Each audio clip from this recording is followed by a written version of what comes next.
What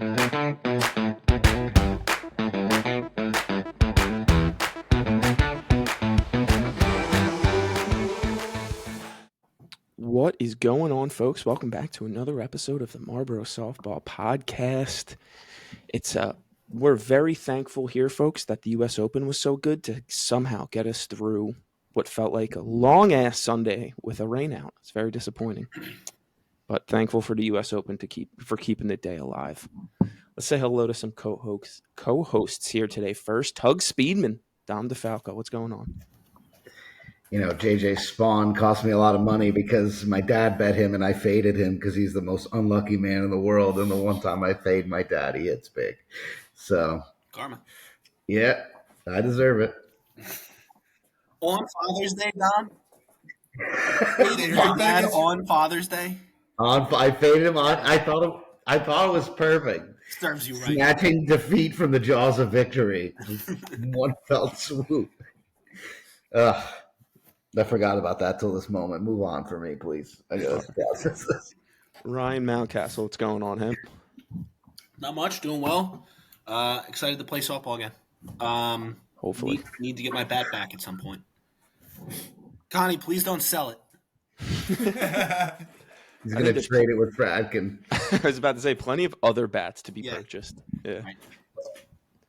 And what about you, Whoosh? How was your Sunday without softball? Very boring. Didn't really know what to do, but probably a good thing because a couple of us were at Becker's the night before, little team thing, while his wife had a party for her friends. And nice. Pretty sure him and DC got banged up. So good thing that we didn't play on Sunday. Breaking news, I gave Doug Cohen an edible on Saturday. No. So that's why the fields were unplayable Sunday. Exactly. Right. He ate a thimble's worth, like the tiniest amount at first. He was so afraid. But then he ate like a full quarter. And then he kept sending me gifs of Neo from the Matrix.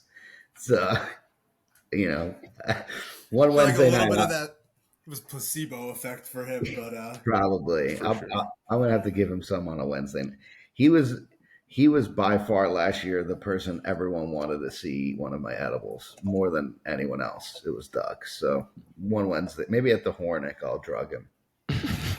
I was just about to say, just offer to drive him home that day and then just give him something that, no, there's nothing in it.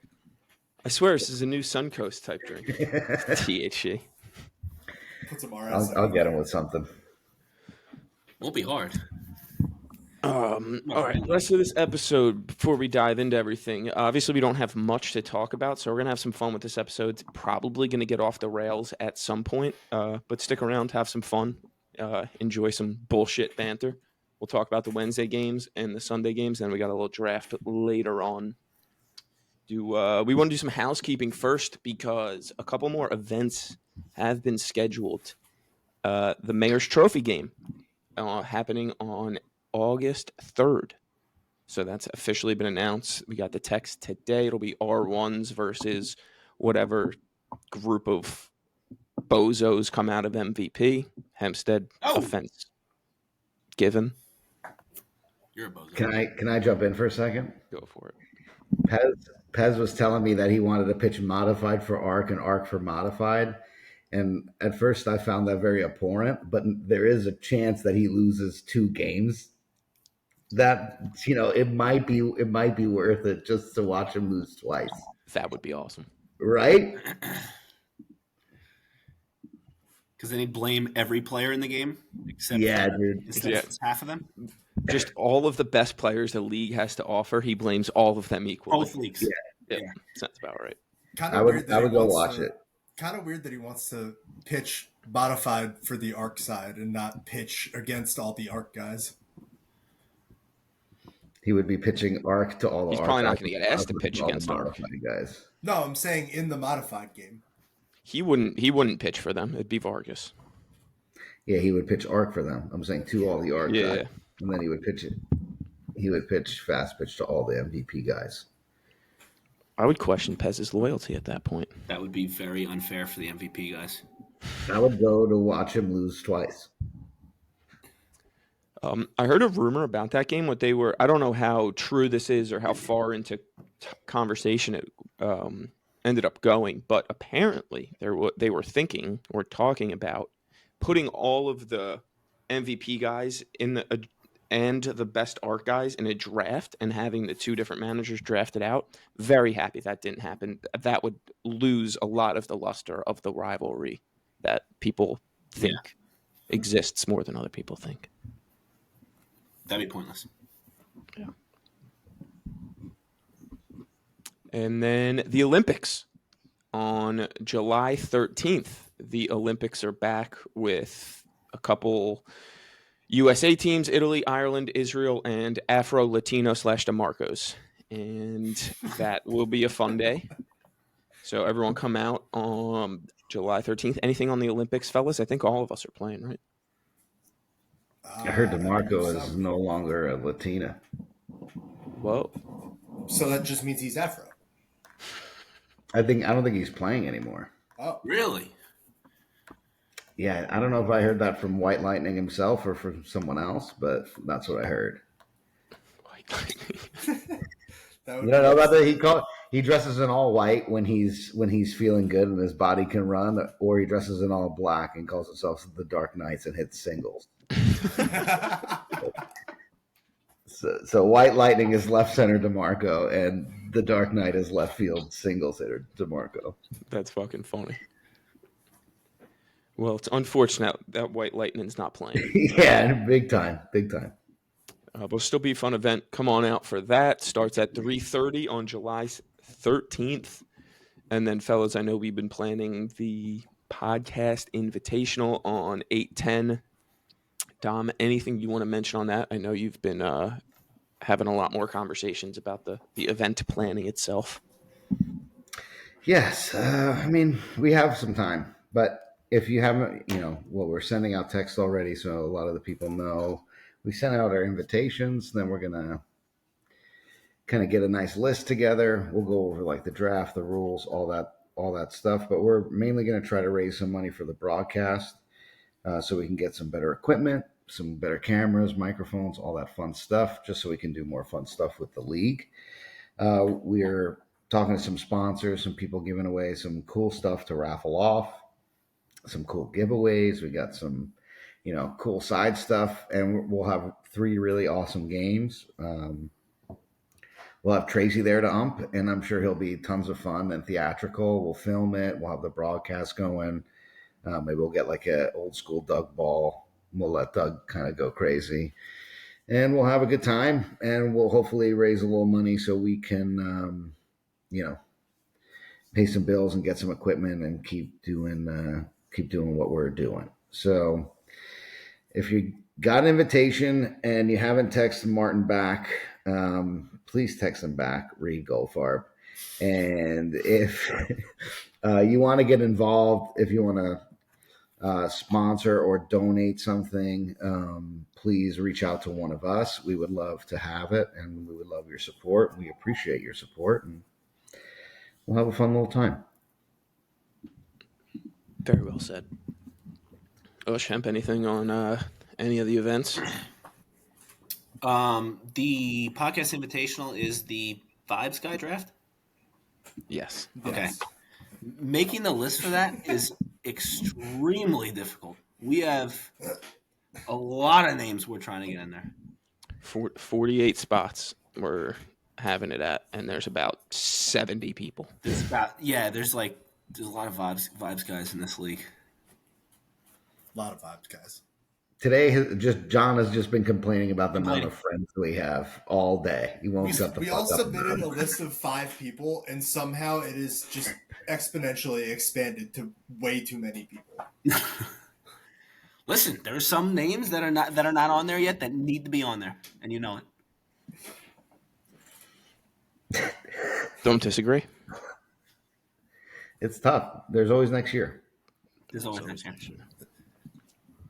When there's a competing podcast and they host their own game. Mm-hmm. Then we can have podcast versus podcast. There you go. All right, I think that's pretty much all the housekeeping. Anything else I missed? I'm scrolling through the website right now. Pez's event, Marlboro softball golf outing, Hornick later this month. It's I think actually that's next pretty much week, everything. isn't it? Next week, 2 weeks. 2 weeks, two Saturdays from now. 10 days, something like that. Yeah. Yeah. Got here sooner. I wonder when the All-Star game is. You know what? It's also interesting. So the All-Star game, and we can jump into all the bullshit we have in a little bit. The All-Star game usually goes to the 2 best captains through 11 games of the season. We're currently at 9 or 8, depending. And there's 4 teams with 2 losses, and we just rained out. So it'll be interesting to see that race for who the 2 captains are and how they even use a tiebreaker. Important doubleheaders coming up for a lot of teams this week, then, that means. Some teams will get to their 10th, possibly 11th game because they've already played multiple Wednesdays or however. It's going to be stock LaRocca, I feel. Disrespect. We're getting Goldfarb there. Don't even. I'm not. I just don't think they like Ben enough to give it to him, and I don't think they'll give it to a first-year manager. I think they've seen Ben Ben was have it it the last year. last 2 seasons now. Yeah. Mm-hmm. You want to deal with that twice in a row? Well, it would be 3. Be 3. Oh, you my guys God. have won 6 straight. You started 0-2. We sure did. Wow. We lost a 1-run game, and then we lost a game where we didn't have a bunch of people. Wow. Have you played Lombardi 6 times in a row? Because they're on a 6-game skid. No, we just played Lombardi 1 time on Wednesday. Just lined up that way. Yeah.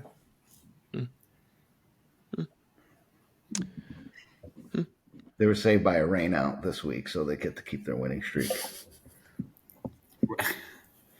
Yeah, I know. We moved from Muni, and instead you guys get to come to Morel. Yuck. Gross. Equally bad, I feel like. Those are 2 equally bad options. I'd rather play at Muni than Morel.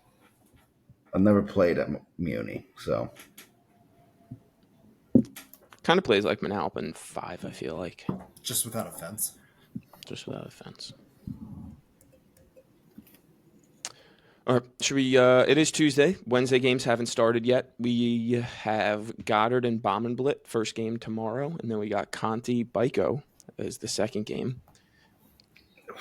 By the time most people are listening to us, it's over. So wait for our recaps, and then we'll preview the games. Let's hope they happen, because the rain this week's been a bitch. Do you have lines on these games? Do I have lines on these 2 games? By the way, for those who listened to last week's episode after the Wednesday night games and heard my Marrone take, how about that one? How about that? For those of us that didn't listen to that episode, John, what was the take? Well, I actually did say that I'm not saying Marrone's going to win, but I said I was taking his money line. So value. Wait, that game was awesome. We can talk about that. That Marrone Rosenstock game, maybe game of the year so far. I mean, 22-17 was it? Something crazy like that, but a huge comeback and a lot of head-scratching defense on both sides. What a game. Yeah. Hemp, did you get your payout yet from your bet? Did the bet Yes. hit yet? Yeah, they paid out right away. How's Amato doing? Is he all right? Got bodied. Oh, and he got wrecked.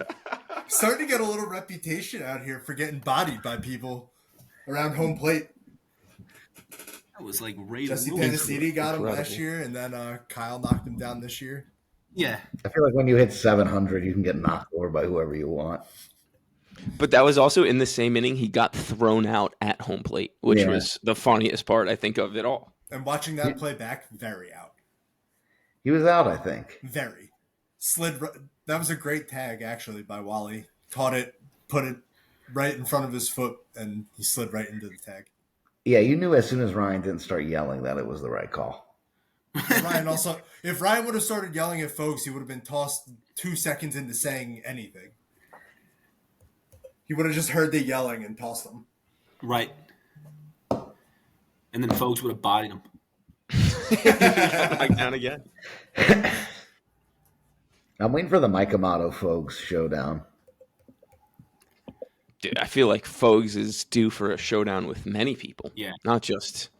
I don't know who I would... That's a great Mount Rushmore list we could come up with at some point. Who do you want to see take on Fogues? Yeah. Mike Amato's on that list for me, I think. That's 1,000% the next Rainout episode. Nice. Just do a Mount Rushmore of guys to go up against Fogues. Incredible. But the other Wednesday game we can never talk about. Good. I just want to acknowledge that we're not talking about it, so we could say we talked about it. I mean, how about Reid Goldfarb have a day? Right. That's all that needs to be said. Yes. Yeah, and Becker. No, fuck Becker. But nah, MVP watch, bro. Well, relax. And Cy Young Right. No, not both.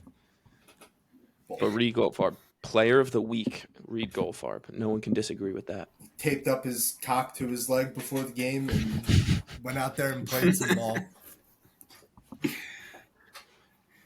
And then threw a stone in a lake. It's a solid tape job, Reid. Proud of you. Very solid. Can't wear shorts. Why do you think he wears the high socks? Just How he about to tucks it say, in. that's why he wears the high socks. Reid, text Osh back about the invitational. Bud, Yeah. you're breaking my heart. Bad teammate.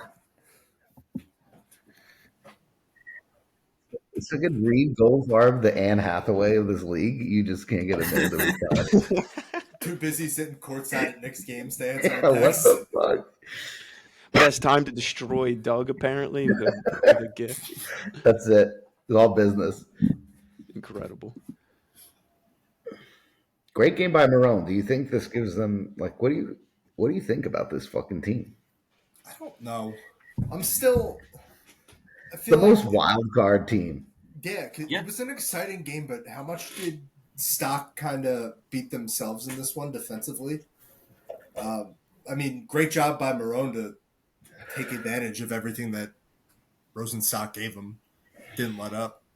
This game kind of felt like it got out of hand a couple of times because I think it was 14-7 at one point after they tied it 7-7, and then the rest of the game goes and they just go on an absolute run. There's something to Glenn like turning his team into lunatics by being a lunatic. We sometimes after the draft you look at I feel like we probably all looked at Glenn's team and was like, yeah, whatever. Is there any chance he's conscious of this during the draft and he's like, who can I influence by running around on the mound like a madman? Because it's working on Amato jumping around and screaming and getting bodied. I don't think he looks out for those people. I think he just drugs people. It just happens somehow? Yeah.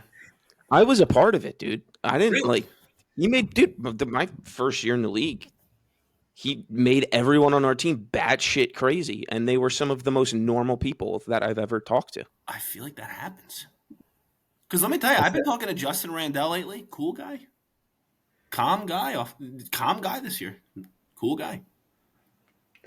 I said he was Pez, but with credibility. Glenn, I don't know. I think you can. They're never going to quit. They're going to be in all the games.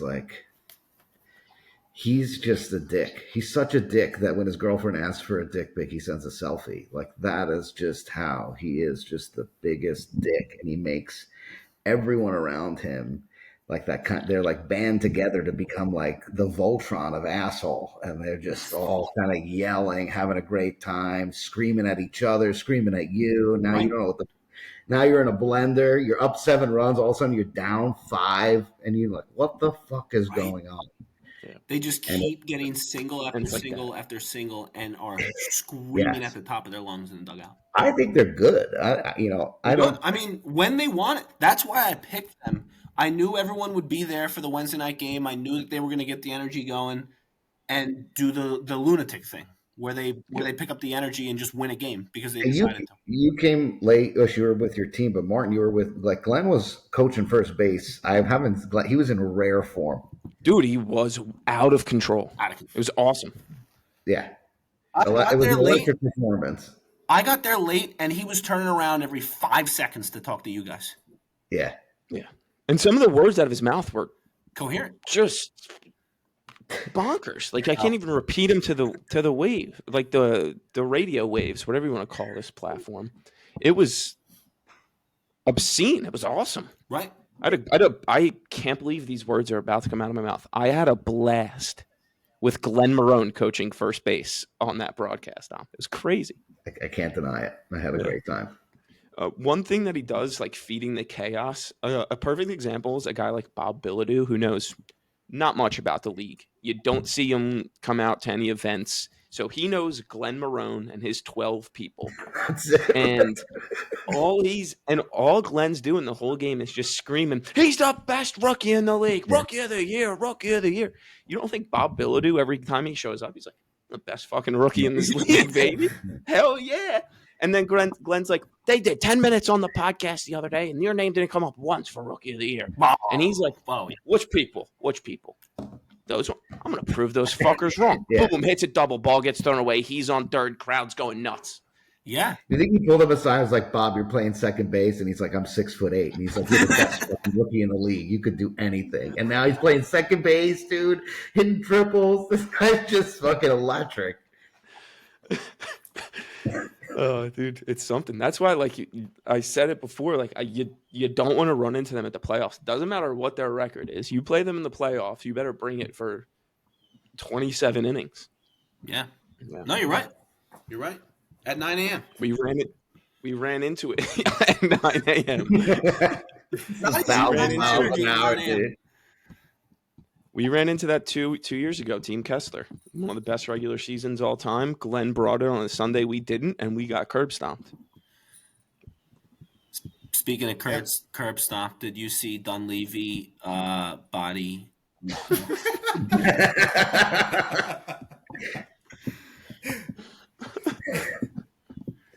When you watch the video of it, Ryan just looks shocked, like he doesn't know what hit him for a second. It's so good.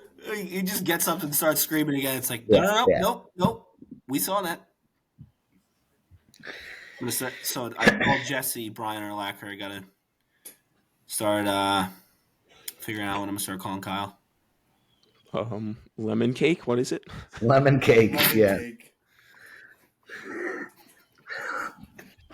Amato got knocked on his ass by lemon cake. If we call Kyle lemon cake all season, he's gonna be pissed off. Hit 600. This is all Glenn's doing. This is just more of Glenn's. All part of the plan. We can't call him lemon cake. We can't let Glenn have his way here. Oh, that's fucking awesome.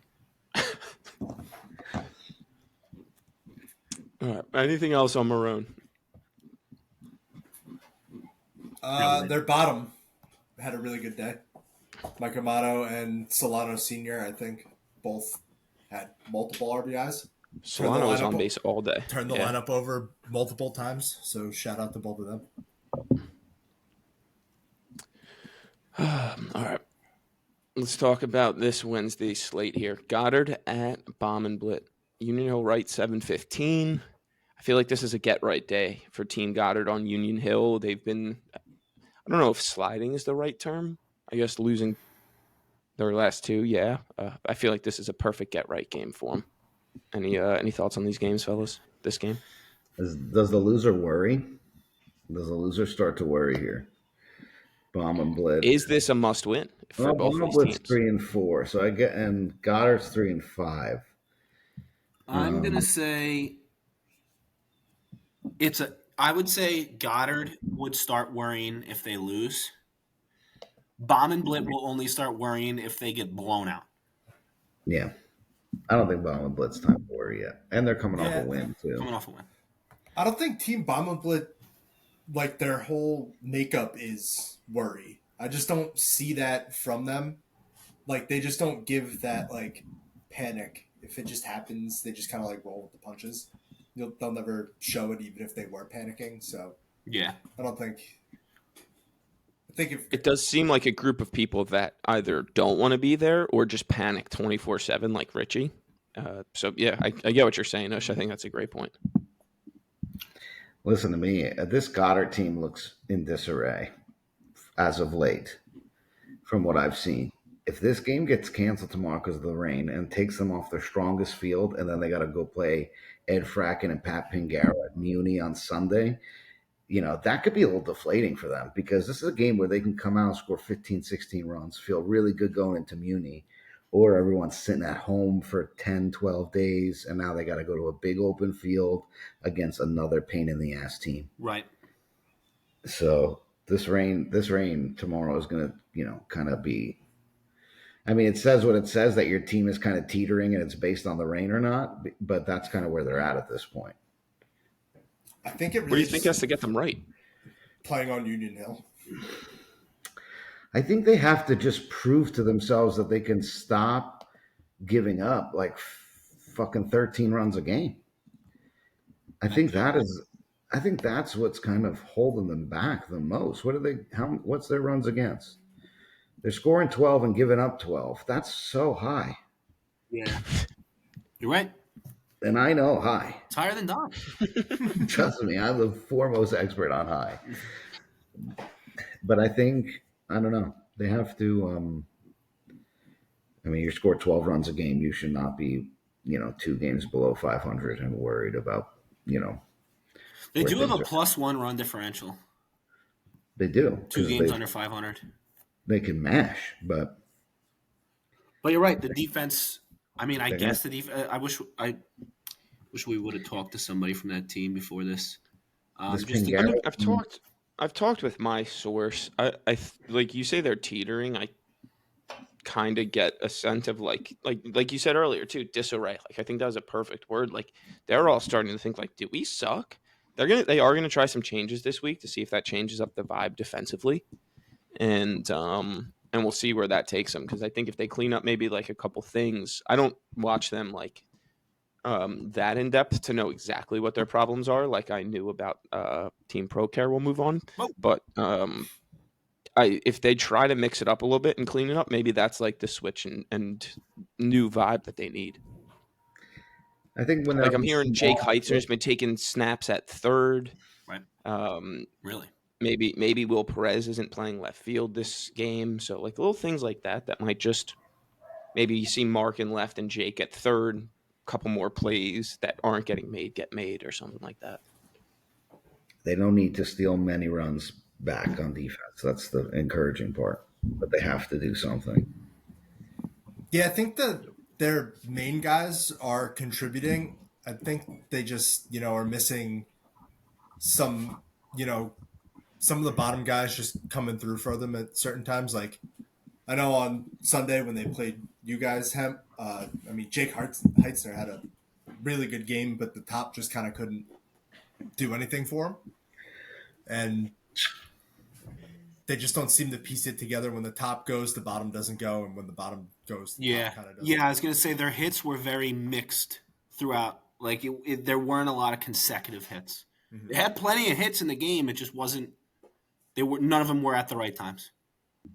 Yeah, and like when they played us, the whole lineup hit, but that was kind of on the defense maybe. And, they didn't have Jeff, so that game still could have gone differently. Probably would have gone differently, but another thing, if they keep finding themselves in super high scoring games where their defense is bad but their offense is good, they're going to get to the point where Toronto is going to start getting intentionally walked all the time. Yeah. I mean, here's my sneaky good year behind him. He's hitting 600. Yes, he is, but bro, Toronto on Union Hill and East Francis, he's going to hit a home run. He can hit a home run basically whenever he wants. Even if it's a walk to just mix up, like Gamolka has pop, Toronto has pop, Sailor has pop. Just like give yourself only 2 guys with pop and just put one of them on first, especially if Nick's like 2 for 2. Right. If they start the game like 5 for 6 and you're getting through it the third time, Nick, just go to first. I get that. Like, especially in a game that's 15-15, and it's like we just can't give up a 3-run home run right now. I'd rather just walk this guy and then just take our chances on them hitting 4 singles in a row. My reason to worry for them is that they've got 3 guys that are the guys that are supposed to be hitting 600 are all hitting 600 basically. Mm-hmm. Nick's almost hitting 700, and offense is not the problem for them. Correct. Their bottom needs to hit a little bit better. Their bottom 4 or 5 guys are hitting like under 300 each, Just which about to is say, it gets really long down there. tough. I mean, Nacho's hitting 400, which is great, but they don't have the defense to kind of be as top heavy as they are. And then you run to a game like on Sunday where the guys that are hitting 600 and change, they just have a game where they're not going to hit 600. And that's going to happen for everyone. And they just don't. They get a game by Jake that's very good. Hopefully he starts to come around. I know Mike will hit better.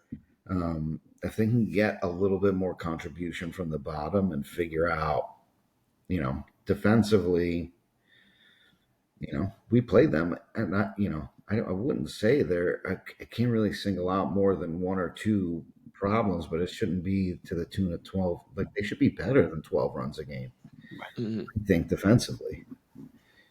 So that's where I look at as the problem. But a game like Union Hill is really nice because maybe you jump out to a big lead. Jeff kind of has a little bit of a settle down game.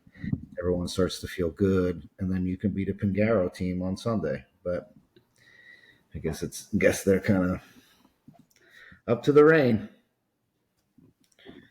I think that Sunday game against Pingaro is going to be tough regardless. I think their lineup just, again, gets a little too long. Ed doesn't exactly throw a lot of strikes, but, a lot of the bottom guys would swing at those pitches that aren't strikes and gets you into a little bit of trouble. I just think it will be tougher, less tough, if they have a game on Union Hill where they can score 12, 14 runs and feel really good, because they have not felt good in weeks. I don't know what the streak they're on is, but maybe they've lost 2. I think they've lost 4 of their last 5, to zoom out on that. So I think they need to feel a little good about something. But they've got really good guys at the top, really good leaders on the team. So on the other side of it, like, what do you think the Bomenblit, I don't want to call it a fix. Like, I don't think that's a fair word to use, because I guess you can't fix if it was never together to begin with. But how do you see them getting themselves going? Is it just tweaking the lineup? Like, defense isn't their problem. Confirmed it is 4 out of their last 5 for Goddard. But, like, defense isn't the problem for Bomenblit.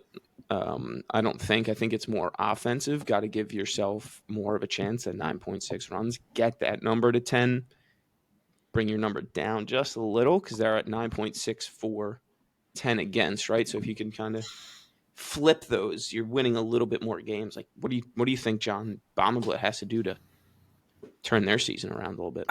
I would actually say they need to play better defense, because, like, when you look at their roster, you expect that to be, is it fair to say, top 3 defense in the league, and they're giving up 10.4 a game. That's a little upsetting. Like, this team should be driven by defense. Go ahead now. Fair. I got nothing to say. I got a lot to say. What I got to say is they're in, by far, I think, the worst division. And the fact that they are still a game under 500 troubles me, because I thought this team was going to be way better. But they've already got to play Klusinski, Conti, and Lombardi. Like, that's half their games. Mm-hmm. Right. So I mean, they'll play them again, though. They will play them again, yes, for sure. But I just thought this team was going to be a little bit better, A little bit more competitive. I mean, I wouldn't give up on them yet.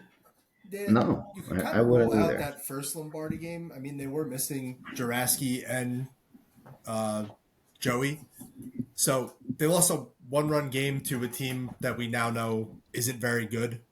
And that's a fair point, Ush. Lombardi's team week 2 was not the Lombardi team we see now, even though it's the same 13 guys, it's completely different team. And I mean, that win puts them above 500. It's still, 4-3 isn't much better, but you're feeling, I guess, a little bit more confident about yourself.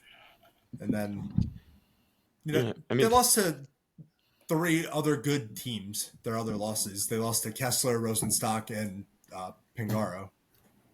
So they didn't lose to some. I know I left Faris off my pitchers list. That's my bad. Um, I think he has been pitching well this season, and I would like to see him pitch with a lead. Every time that he's pitching, he's always behind, and Mm. I like the way he's pitched even from behind. So I'd like to see him pitch with a lead. I'd like to see this team play with a lead a little bit, and I think that's on probably Eric and Tony. Joe Tracy's not been hitting a hot bat or swinging a hot bat. It's tough when the guys are a little bit passive, and I think they need to just get into the game a little bit faster, and I think they'll have a really dangerous team. Who do we have winning this game? We don't have any spreads, so make up your own. What's the final score of this game, Ush? Ooh. I think the final score of this game is going to be. I'm going to go 13-9 Goddard. Dom. I'm going to go 14-11 Goddard. Hemp. I'm going to go 10-9 Goddard. Wow. Don't do it, Martin. I'm there for that game. I am taking Goddard, but I'm taking him big. I'm time. taking him 15-5. Wow. Mollywop. Yeah. Ouch. Cover all the bases there, except the one where Bomenblit wins. Right. Right. Doesn't seem like they're covering the bases much in our minds either. All right. The next game we got Conti at Bykovsky, 8:45. I think everyone's excited to see Team Byko under the lights again. Always an interesting squad for a couple different reasons. But Conti. This Conti team playing a little bit better ball as of late, winners of 2 of their last 3, where they might have figured out a little something. So excited to see if they can keep it rolling. Anything you got on this one, Tug Speedman on Conti Byko? My grandfather always used to say, let's not let a botched kidnapping ruin the whole afternoon.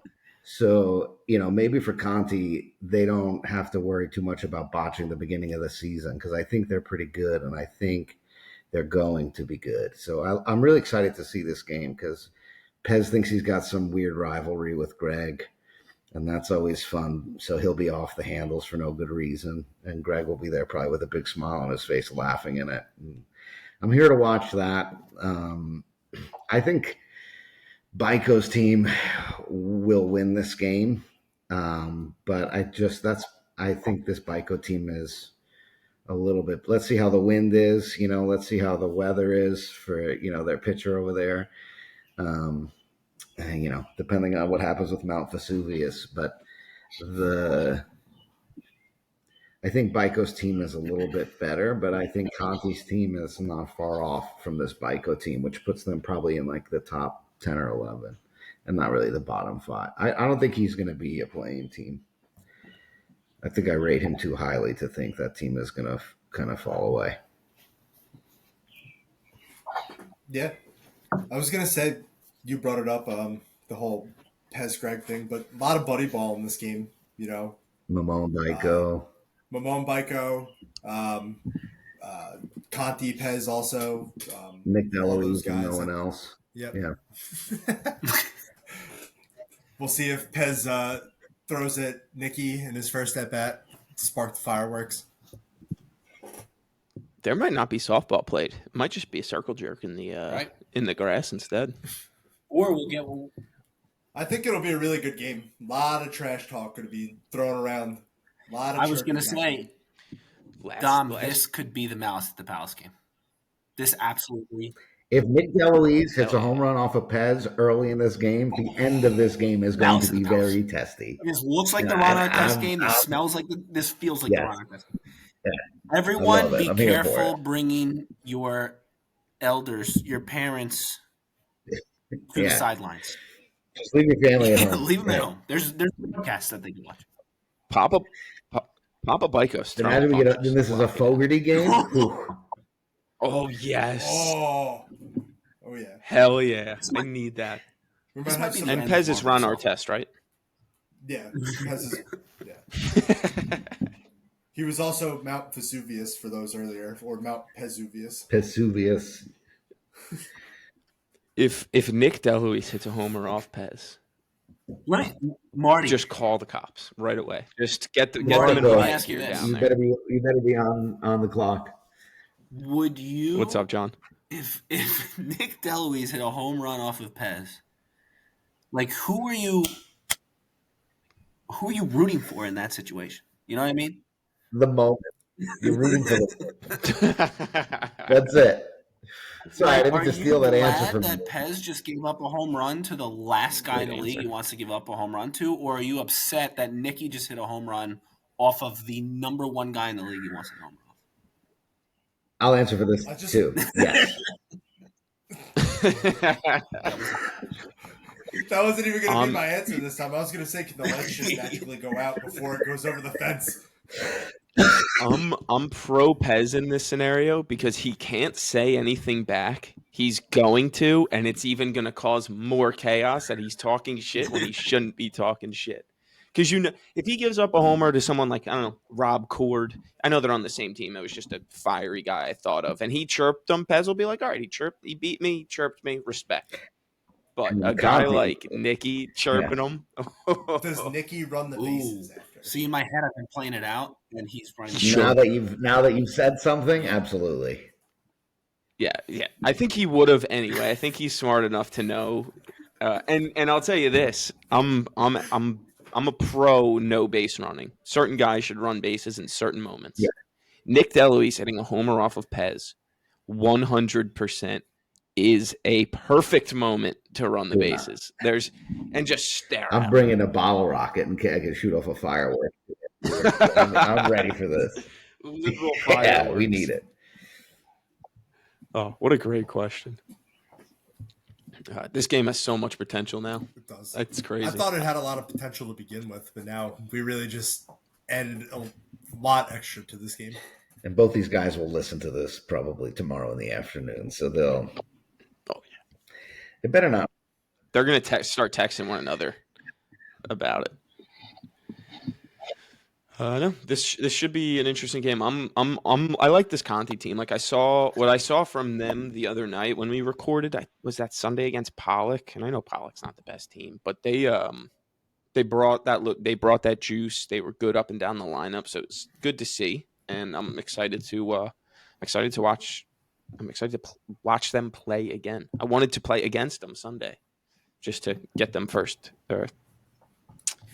Get my own glimpse at them. Who do you got winning this one, Hemp? I'm gonna go with Connie. What score? 18-15. Crazy game. 10-9. 2 shootouts. I'm agreeing with you there. I was gonna go high with this game. Also, I'm glad that we're on the same. By the way, mine is final in 8 innings because of the mouse at the Palace.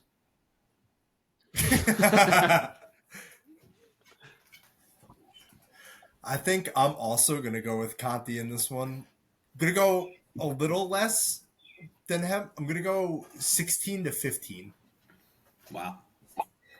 I'm gonna go Byko. I'm gonna go Byko 13-12. And I'm gonna say that they have a very big lead and they almost blow it late. And that's the kind of game that I'm really hoping to watch. So. Why?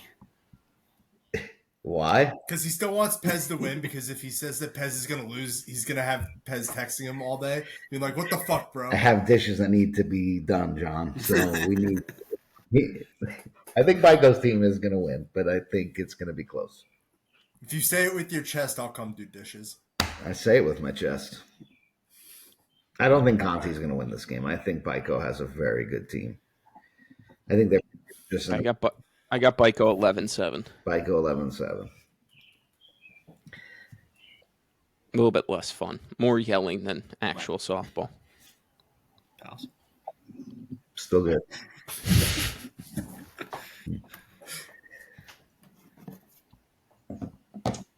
Anything else on either of these Wednesday games?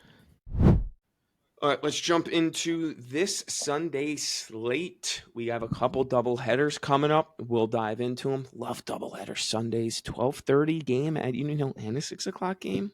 Oh yeah, bucket golf and linger until it starts. In. Maybe. What's the night Most game? likely. The night game is Wallman Klaschinski. Both day-night doubleheader for both of them. Wow, could be a bloodbath. Could be a Could be a bloodbath. good game though.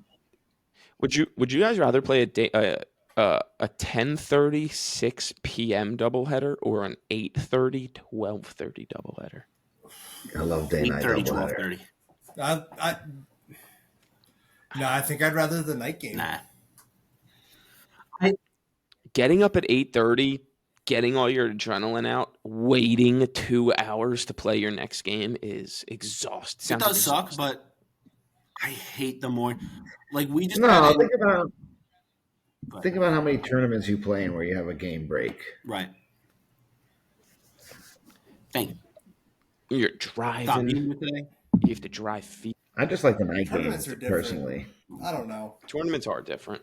You're mentally prepared to like be there all day because you're gonna win a championship at the end, hopefully, and there's like a prize at the end, not just like playing 2 regular season games. I mean, Playing a game in the morning and then another one at 6 p.m. is worse. Especially since it kind of fucks up the lingering in between games. Like I want to. I know a 12:30 game fucks that up too, but apparently ProCare loves 8:30, 6 o'clock games. To get the vibe out, you take a nap, maybe masturbate. You're in great shape. It's a great day. All right. Let's we'll start. We'll keep it somewhat on the rails. Swim Club 8:30. We got Conti at Meyer. This is a pick'em for those following at home. Dom, the floor is yours. How are the boys feeling going into this one? And fuck you, Pat Brock, for having plans. Plans for what? Here we go again. I'm very confused. Plans. Pick 'em. I'll take Meyer, and I will use my daily double on it. Love that. Boys are feeling I confident. feel good. This game is at what? Swim. I like swim yes. there. We Big field for you merchants. Yes, nice big field. We have a really great outfield, and Conti and Nick DeLuise have both hit home runs off of me already, and Greg might have even hit one off me too. So it's nice that we're playing at a field where they can't do that. And I will. I'll say that we'll take the pick'em, and thank you for the 2 points. You're welcome. A lot of bulletin board material for them right there. Wow. I just have confidence in myself, You're going to blow it past them at 13.5 miles an hour? I just like that I can keep them all in the yard. That makes me feel good. Gives me an air of confidence. Fair enough. What about you, Ush? How you feeling about this one? Team Meyer burned me the last time I picked them, but I'm going to go with him again. I'll take him also in this. Wow. Hemp.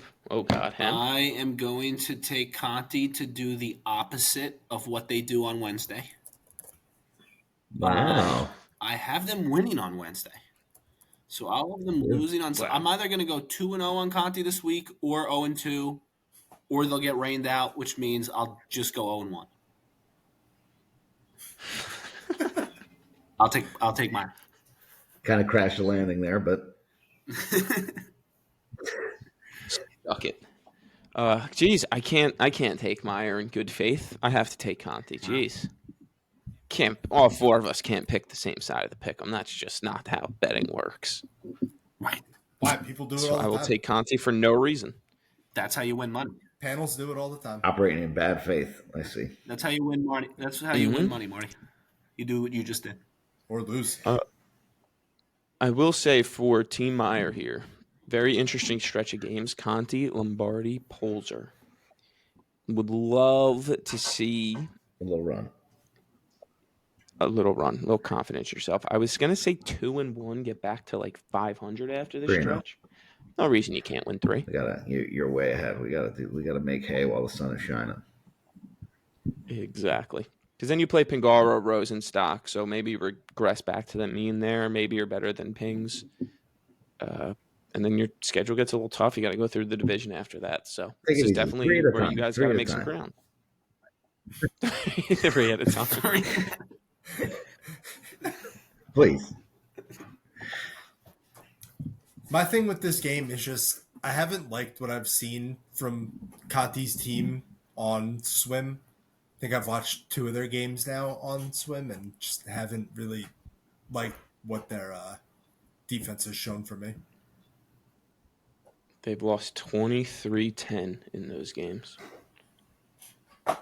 It's not very good. I like having that 8:30 game. It gives you flexibility to linger wherever the fuck you want. Do we have lines in these games, Marty? Yeah, that one's a pick 'em. Yeah.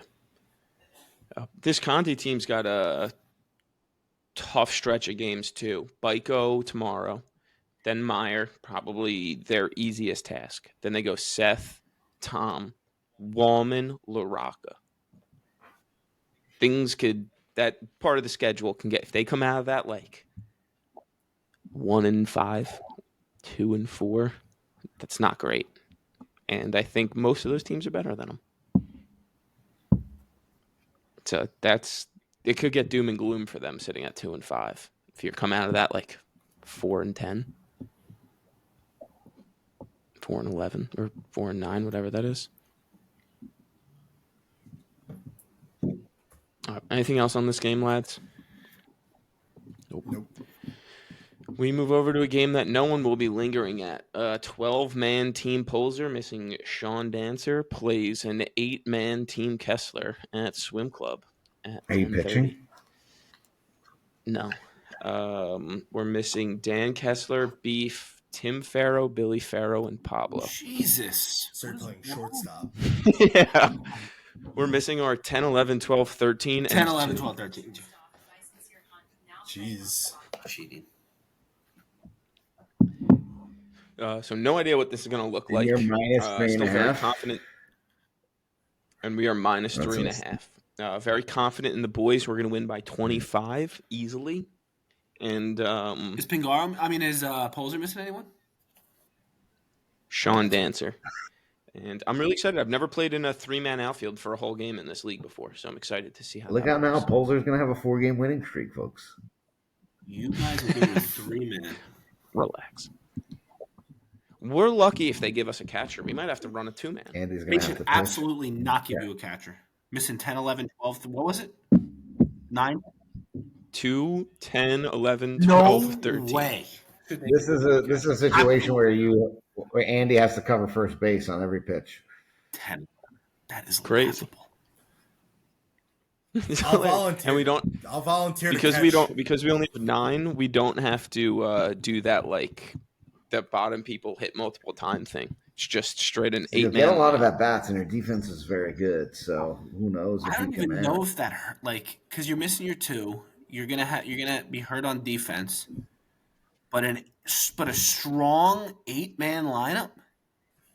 Like, are you guys even at a disadvantage? I honestly don't know. Do you make Andy play second base or first base? I don't know. Just have them hammer everyone inside. You know what you should do? For the left, everyone outside. Have no catcher. Have Andy just go retrieve the ball after every pitch. That would work. They'd get impatient. They'd start swinging early. Who's going to be the outfield's going to be you, Viggs, and Justin. We think. And then we think Ben will be at second and Jeff Friedman will be at third. But Jeff has made it clear that he has the yips at third. So, like, putting him there for a whole game is... Who's going to be at short? Pat Farrow. So maybe it's like Jeff at second, Vig still at third, and then it's Ben in the 3-man with us, or Jeff in the 3-man with us.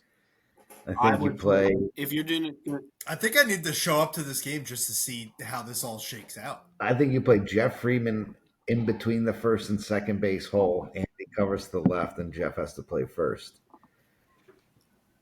And you play with only one guy on the right side of your, unless Brulo's up, and then you flip it around. Maybe.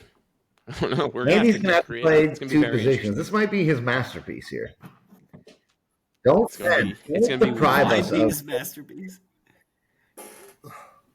Sanagate, Polzer, Menacchios, Louis B. Please win. Jergens, Brulo. Please win this game. Teach Ben a lesson. I mean, this is ridiculous. This is the least dedicated team in history. The captain's been like 3 games. We've missed the most games out of everyone. We've missed 16. The next most is 14. Add 5 more to it. 5 guys. 5 guys. Did he, like, you guys know this is a Sunday league, right? I don't think the Pharaohs did when they signed their sons up for Sunday morning flag football. Yeah. Like, so 9 a.m. That's not going to work. This would have been, a great game. So you guys both have polls? I mean, they're getting 3.5 runs? Yeah, for sure. No, they're giving 3.5. I'm taking. Yeah, I think the way that these are all written is the team on the left is the favorite and everything. Yes. Yes, I think that's the way that reads. Yeah. Okay, so polls are minus 3.5 against Kessler. Yeah. So Kessler's getting 3.5. You're right. Right. Yeah, you're right. I'm taking Kessler. Ben knows. I mean, this is cheating. 8-man lineup. This is cheating. Marty's gonna have 7 at bats. I'm also gonna go with Kessler. I honestly wish I lead the league in plate appearances. I wish you had one more outfielder. Because this is a great game for you to pitch, Marty. Because you could pitch. Marty is 2 outfielders. You could pitch and play second base with ease. Final score is going to be 10-9. Marty's going to have 8 at bats.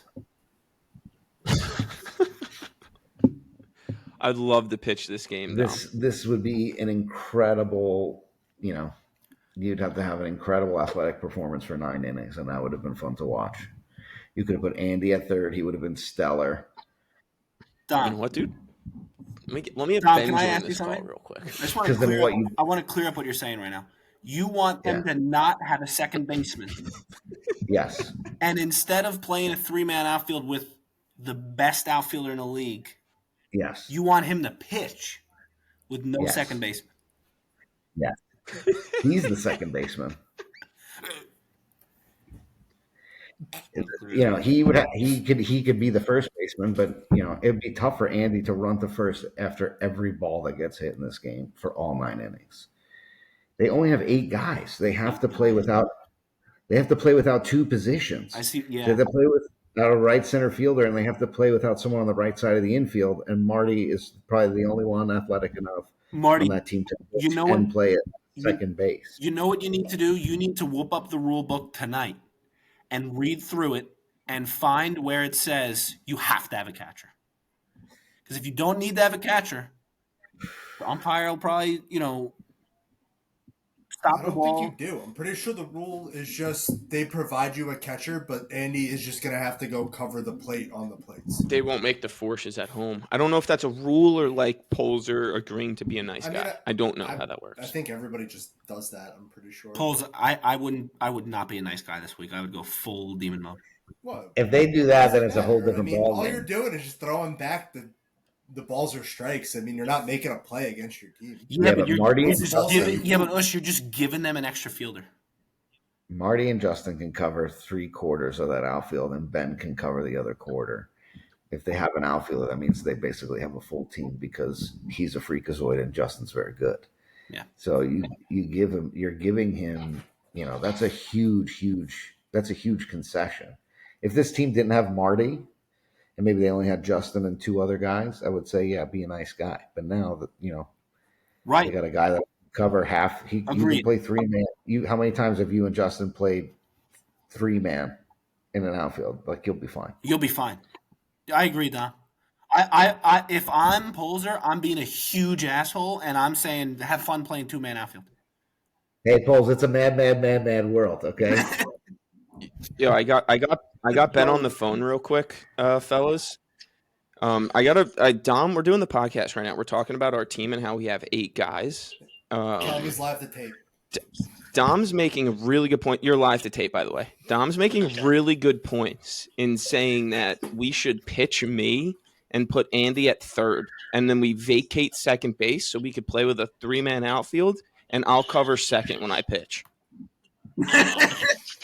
Can we have a discussion about this? Yeah, what do you want to discuss? How we can make that happen. We need you in the outfield. No, we don't, because I got second and pitcher. And play 4 outfielders? Yeah. You can't do that. I think they'd make us put you can't have 4 outfielders and no catcher. You know what I mean? Let's maybe look at the rule book, but definitely consider it. And if you have any questions, ask Dom. Discussion over. We're not doing this.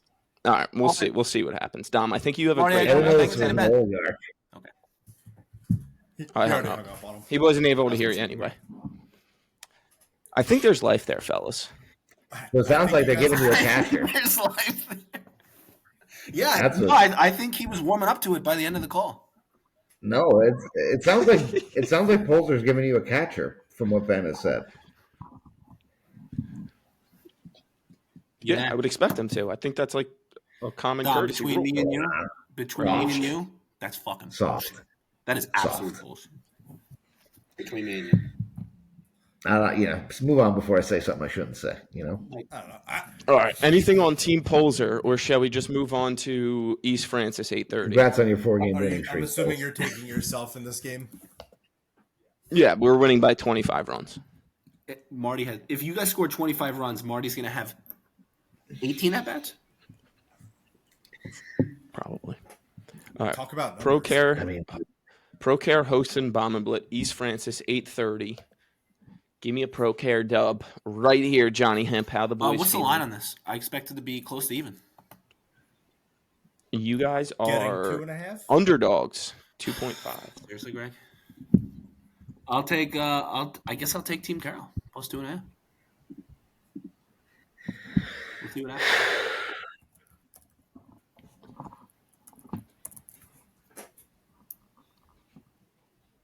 Dom, you let out a loud sigh, Dom. Yeah. I'm gonna take Carroll. I'm just not sold on this Bomenblit team yet. What does Bomenblit have to do tomorrow to get you to pick them against Tom? Tomorrow they play Goddard.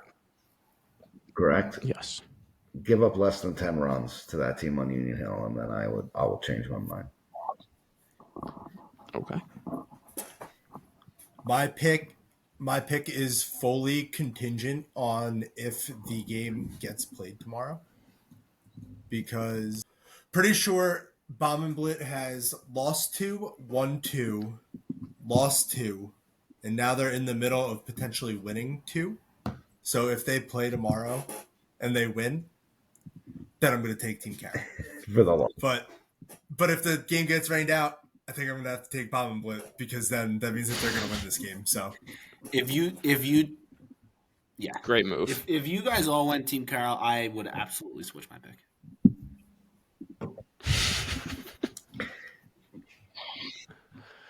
And for that, I will take Team Bomenblit. Yeah. Nice. Just to continue the facade against, I don't know if that's the right word, against Team Carroll. Right. Yep. I don't know if I really... Does Tom hit 3 more By the homers way, on Sunday? for those of you that are on Team Carroll and listening to this, these scumbags capped me at like 5 or 6 guys for the Vibes game, even though You want the whole fucking team, dude? Oh my Factually God. incorrect. We are 13. Factually incorrect. For the Vibes game. right, 12. Stop being You are selfish. Show some. I'm not being selfish. Like I'm to just other trying to people in make the sure the league. right guys get in. We're doing a vibes game. You're one of the biggest losers on this There's only 4 of podcast. us. I mean, All of us are one of the biggest losers. negging is a misogynistic dating tactic used by lonely chauvinists, and now you're trying to neg us right now. That's what you're trying to do.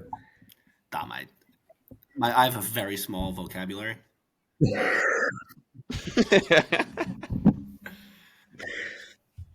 For all I know, You want the that's a whole compliment. all of Team Carroll. You want Team Carroll to make up 25% of this game. Excuse you guys voted in half of Team Carroll as well. So then, what's True your or issue? false? True or false? I don't know. I just I can't agree with you. I won't agree with I you. refuse. It's not I that I can't. I refuse. won't. I refuse for you to fucking massage the facts to your benefit. I won't agree. Fine. No. That being said, Team Carroll does have like 7 representatives in the game, probably more teams. Most. But listen, of all the shit we've given this team all year, mainly like me, I've always said you have good people with good vibes, and that's a fact. That is recorded facts. I just said maybe sometimes you guys stink at softball. Well, Byko, stop. All right, and that's maybe the most important part of this game, because I don't think many people will be watching this game. A game I think people do want to see, Byko at Rosenstock, stock minus 2.5. This is a fun game. I think has a lot of potential to be pretty good. I'm going to go first here. I'm going to take Byko to plus 2.5. Doesn't depend on how they do Wednesday. I think they're just going to come bring it against a good team. And Rosenstock, I don't want to call it like sliding. They've come back to earth a little bit, 1-2 in their last 3 after a tough loss. See how they bounce back. I think how they bounce back after last Wednesday will be a good like testament to what they're made of. What do you make of this game, Mush? Yeah, I kind of agree with you on this one. How stocks kind of come back to earth a little bit. I think that this Byko team still is very good. I feel like maybe some people might be a little bit down on them, but I'm not one of those people. And I think that we saw some things out of that stock team on Wednesday that you're going to come into the game fired up this week after a rainout. You're still going to try and bring that intensity, but I think they kind of revealed maybe who they are a little bit in this game, and I'm interested to see how they respond to that.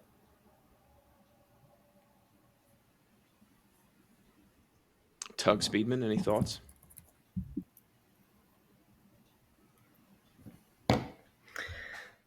First of all, I disavow whatever Ben is saying, and I will say even further that if Ben would if Ben would just simply grow a pair and do the right thing here and let you pitch, I would stay at swim to watch that athletic endeavor.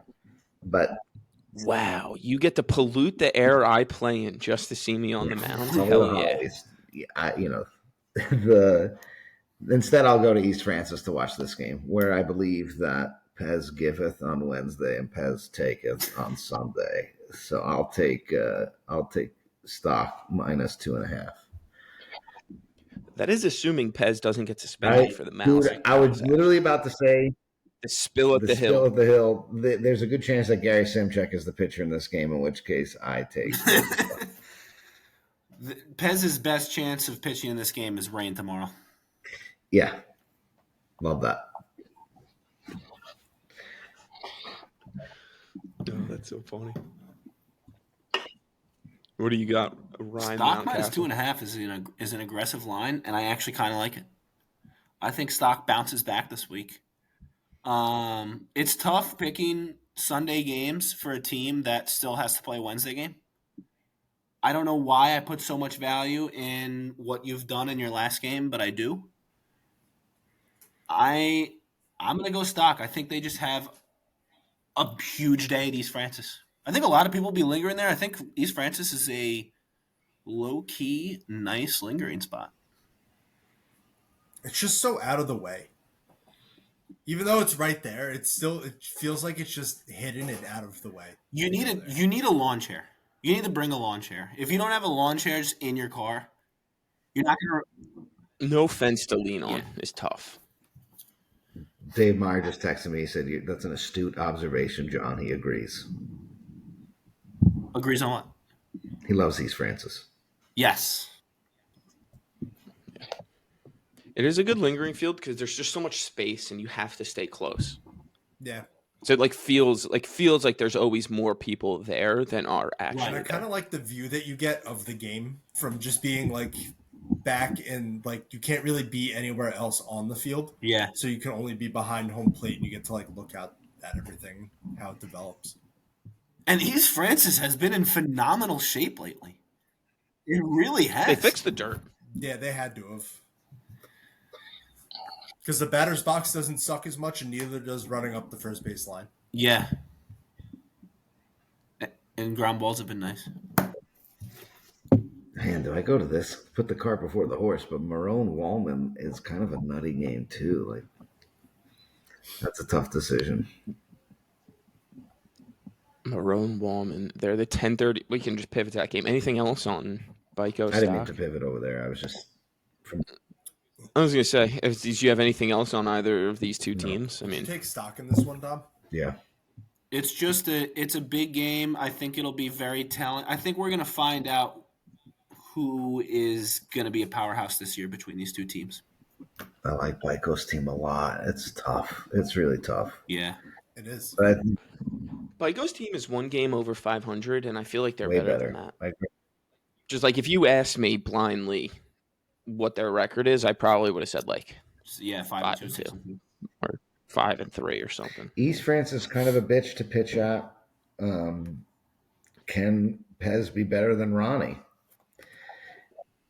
I think he can. I think by the end of the season he can be if he works on some things and does some things a little bit better, but I don't think it's right now.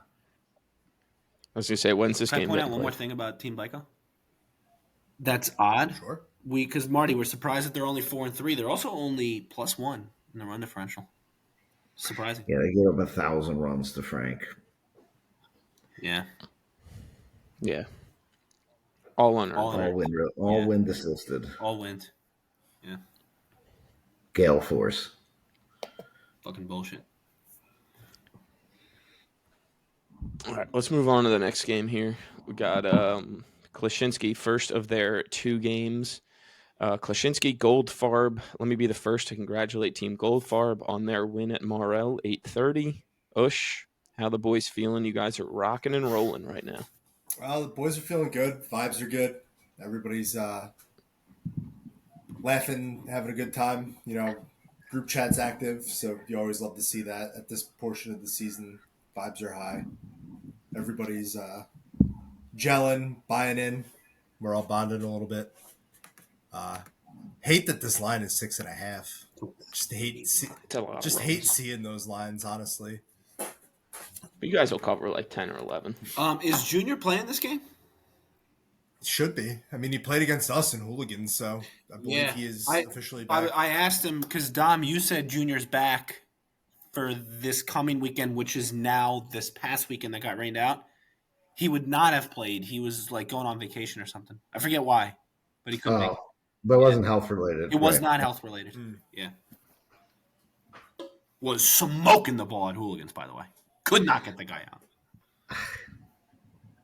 Kid's a beast. Tom, you and I were trying to figure, because I was catching for you, pitching to him. We were trying to figure something out. By the end of the second game, we were just throwing our hands up. Dude, he hit one. I threw one ball 13 feet high and 3 feet short, and he just whizzed it right by everybody. I was like, this is bullshit.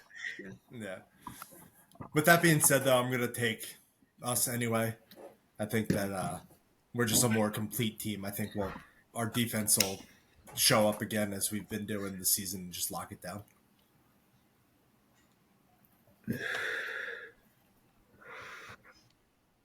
Any thoughts, Dom? Yeah, I mean, I hate to do this to the second best shortstop in Marlboro softball, but The best shortstop. pick me Kuczynski to shock the world and only lose by 6. 14-8. What a cover. That would be one of the greatest covers in sports history. Oh, my God. To shock the world. Oh. God, I really want to do the same thing, Dom, but I'm going to... What's the win situation looking 7 like? is so many. 7 is a lot. But so many games end up in more than 7 on any given week. You think so? I don't know. I just kind of said that.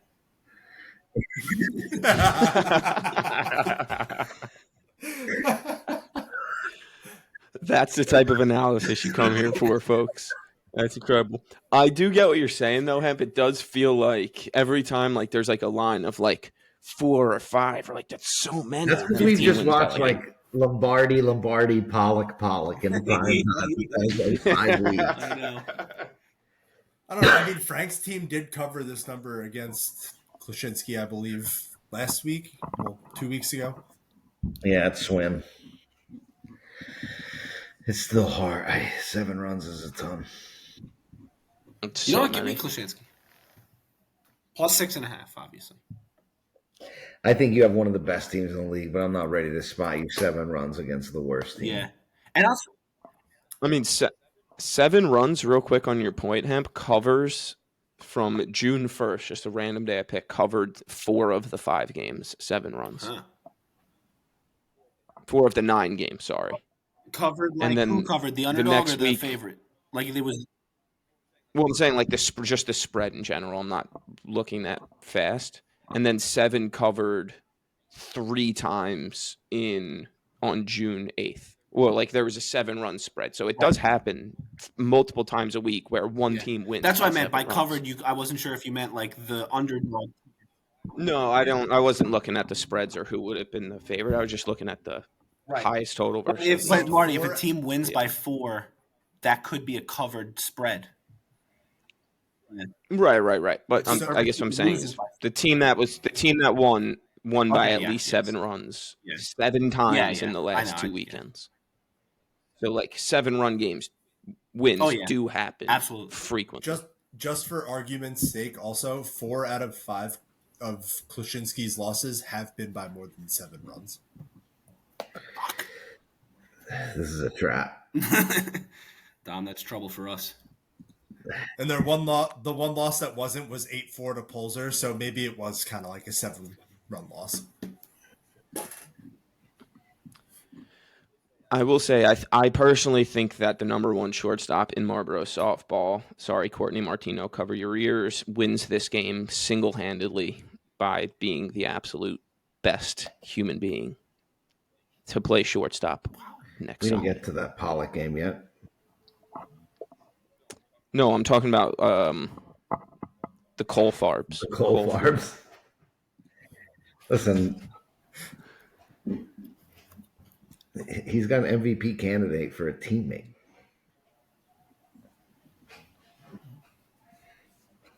Just kind of adds to the point, though. What does that have to do with Cole being significantly better than Nick Martino? I'm just going to leave it there. Just going to leave it there. Wow. Significantly. I'm just slowly, slowly gathering steam. All right, John, did you make a pick on this? Yeah, I took Kuczynski plus 6.5, and I'm also I'm just going to sprinkle $1 on their money line to win $85. Wow. Sure. Plus 8,500, nice. Yeah. Somebody would take that. 1 to 85 pizzas. That reminds me, Tommy. Buffalo chicken vodka, maybe Sicilian. A little fancy. For what? That was for the Marrone Rosenstock game. That's what I was asking, if the bet slip paid out yet. Oh. No, it is not. It is not paid out. He'll probably just show me my batting average and be like, we're even. Who are you picking, Martin? Cole Fluta to win. Yeah. Fair. I kind of want to. Yeah. He might have 7.5 putouts himself at shortstop He might. in this game. Yeah. That's my side bet. I'd parlay the two of those. All right, let's move on. Muni, we got Goddard, Pingaro minus 2.5. Is Nick Torano out this week? Is that what I heard? I think that's maybe why Pings is favored. Oh shit! He's got his son's thing. I thought he was going to play. Maury, did you skip Seth Lombardi? Yeah, just because there's a doubleheader, so we'll circle back to Jimbo. Yeah. Yeah, I don't know. What do you guys think? Anyone want to go first here? Pings favored over Goddard. Minus No 2 Nick against Torano. Goddard at Muni. If it's true that there's no Nick and this line's only 2.5, I am running to go put all of my money on Pings.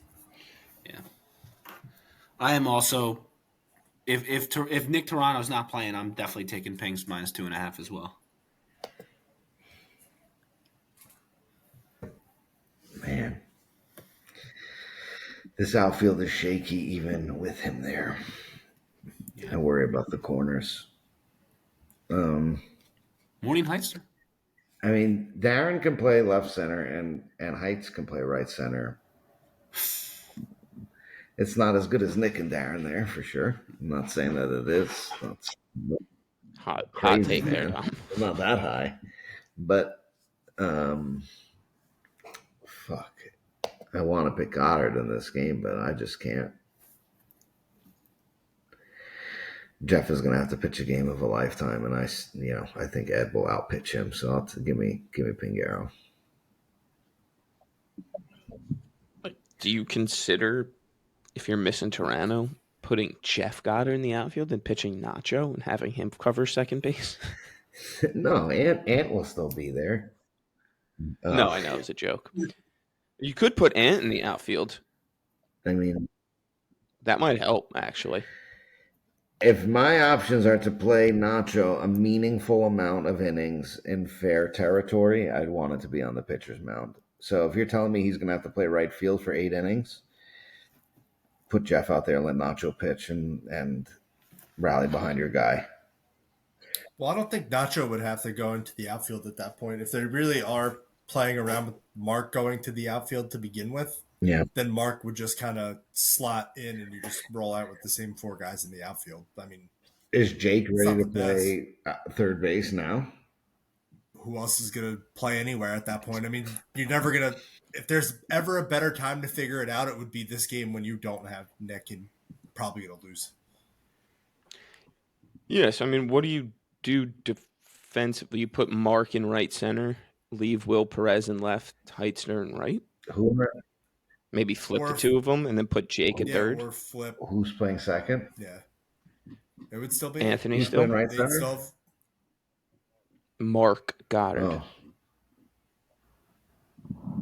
Yeah, I think honestly more balls go to right center than to third base, especially if you can kind of try to control it a little bit. But I think a lot of those guys on Team Pingaro are more of that right center-ish swing anyway. I don't think third base is going to be very busy in this one. It's a lot of middle. I wouldn't put it past Fred to hit it at Jake 4 times at third and really see what he's made of. I mean, he's the only guy, though. Yeah, Fred's going to get 4 hits regardless where he hits the ball. But that was more those like Coyle, Cross at bats. Abuse him over there, but I think they have a few guys that could abuse someone in right center for sure. That's interesting. So you would have Jeff pitch still. You want to put Jeff at third and Nacho on the mound. I'm not opposed to it. I don't know what Jeff can do defensively. I don't think I've ever seen him play a position outside of pitcher. Fair.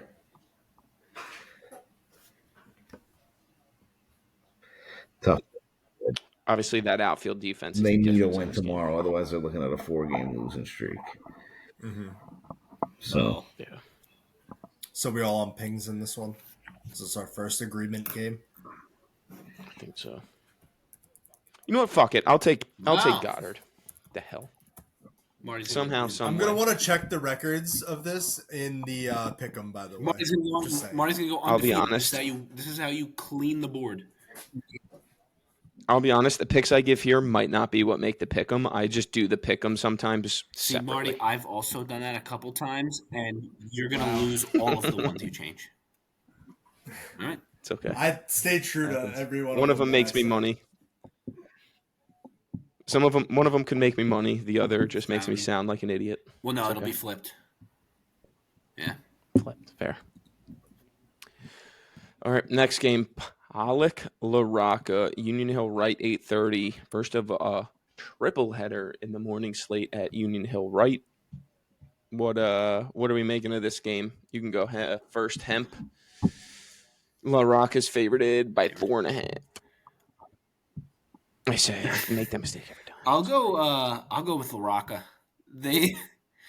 I think I just have. I'm gonna say that LaRocca played very well against us on Union Hill Right, so I'm gonna take them on Union Hill Right against a team that played very bad against us on Union Hill Right. Going strictly off experience here. It's kind of good logic. Osh, any thoughts? No, I'm just gonna go LaRocca here. I think that they're also just a wagon, and I will say I am interested to see how this Pollock team does respond coming back to the scene of the crime of a bloodbath of a Sunday night. I don't think it's gonna go well, but I'm interested to see it. It's a storyline of mine, I guess. But I'm going LaRocca. I'll be honest with you. Nobody should ever start a sentence with, I'm interested in seeing this Pollock team. Unless the next sentence is like, stop playing softball or throw in the towel or just something along those lines. No sentence should start with that. Wow. Dom. I mean, 4.5. Just It doesn't seems seem like it came enough. off easy. Team that's struggling to score 8 against a team that's scoring 15 with the best shortstop in Marlboro softball. Give me the fighting Nick Martino LaRoccas. I'll take those. I'll give up 6.5.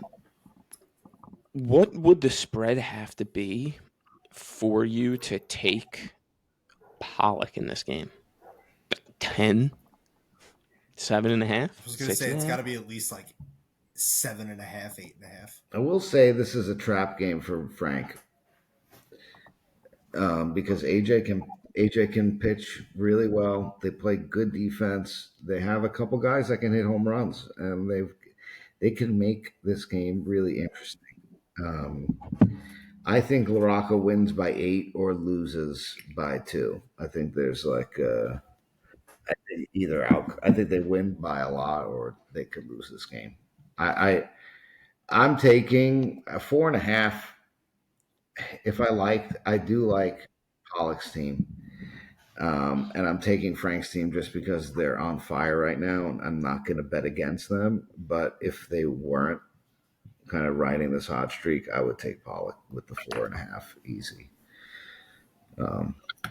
I think they just had a rough night on that Sunday night. It was just, they fucking ran into a buzzsaw basically in a son named Tommy Carroll. What says you, Martin? Give me LaRocca. It's a shame that. Well, no, it's not. Oh, you got to finish that. I thought that this was a 10:30 game. It's an 8:30 game, so I can't watch it. Oh, 8:30. It's Probably better off. Yeah. All right, let's move on here. We got some doubleheaders to talk about. We got to go back to Freehold. 8:30 Freehold. Seth plays Lombardi. Lombardi's got an 8:30, 12:30 doubleheader. Seth is minus 4.5 versus Lombardi. Let's start with Jasinski, then we'll go to Lombardi. Team Seth, wins this softball game because they're not Team Lombardi. So congrats. They won already. They won when they wake up. Then they'll win after the 9th inning. Seth's team. Oh, they lost their last one. I thought they were on a little bit of a streak. They are. They lost that last one. What was that, Tom? They won like 3 in a row, I believe, before they lost that last one. I like Seth's team in this one too. Lombardi hasn't shown, much of anything since getting off to that hot start for the first 2 weeks. And I think that Seth's team, they're like Hemp, I think, pointed out in the last episode, they're kind of doing that thing where, it's usually the opposite for Seth, where they start out hot and then they kind of cool off. And they're doing the exact opposite, I think, here, going to get a couple guys going, I think, and they're going to start taking the league by storm and being the team that we thought that they would be at draft time. Yeah. I am also taking Seth. There's just something about Seth on the big fields. Seth is a big, give his motivational speech while he's running in from the outfield. Big outfield.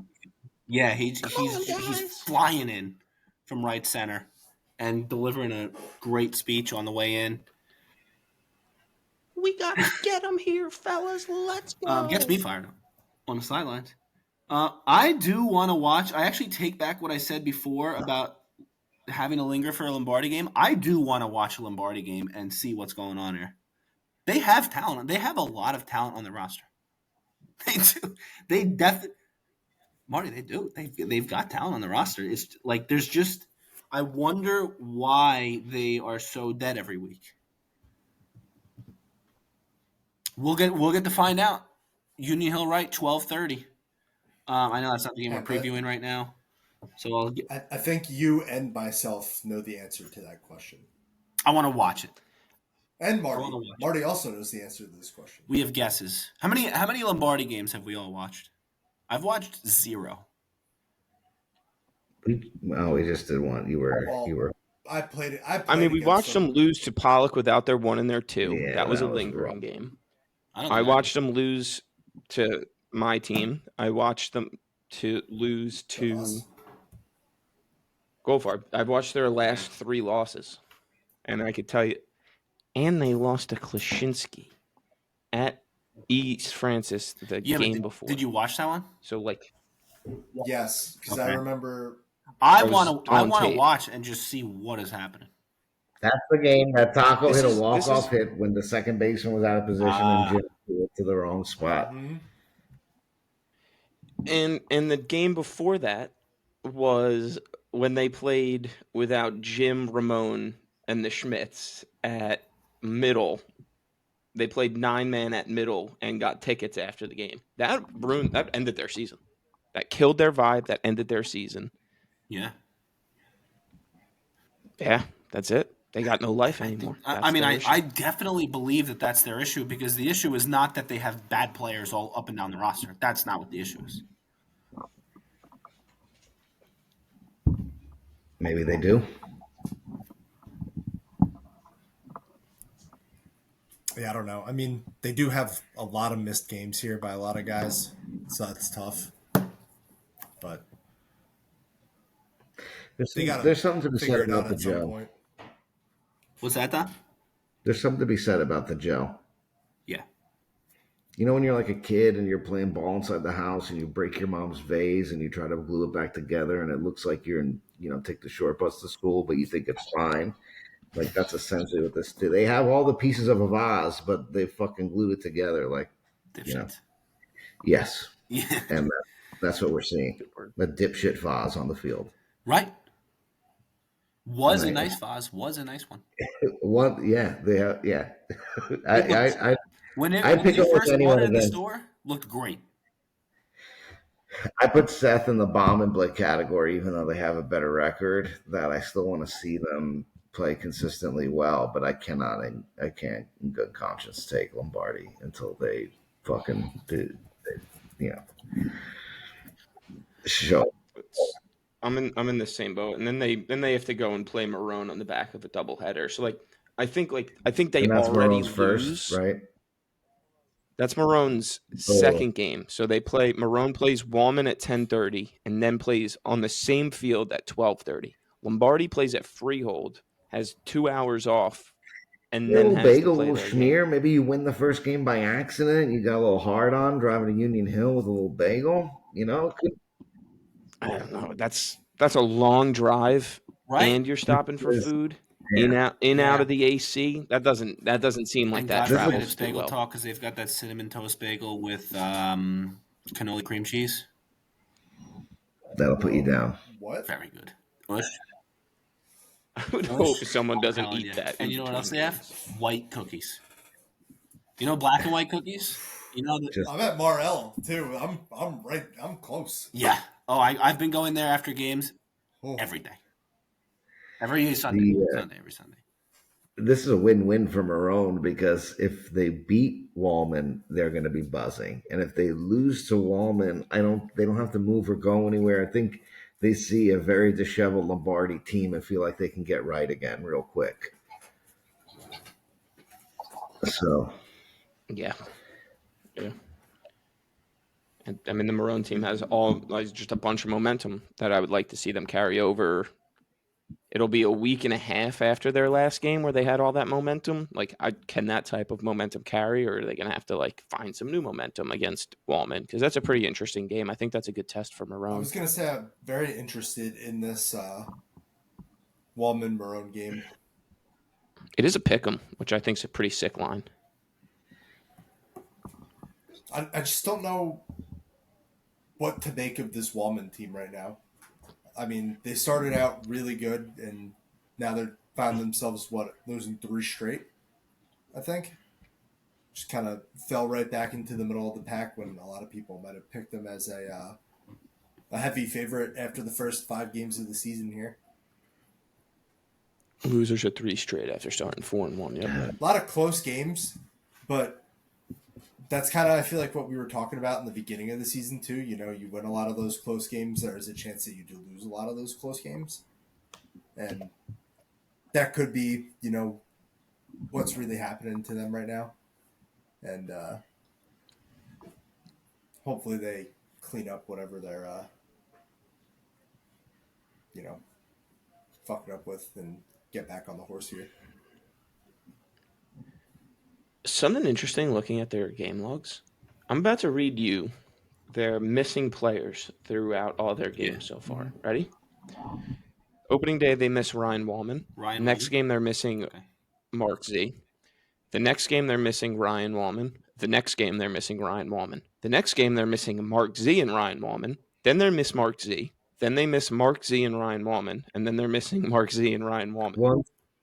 This team's made of 11 people. The other one is a privileged individual.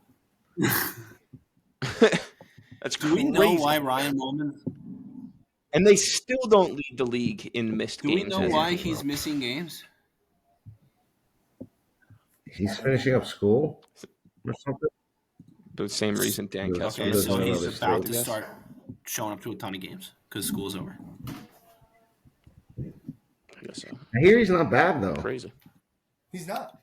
Yeah, no, he was unbelievable versus us. That could be unbelievable. Could be part of the reason. I mean, and Mark Z being hurt, I mean, I feel like that's kind of what you hear all the time. Sucks that hurt again, but that's a big piece to be missing too when your 9 can nuke.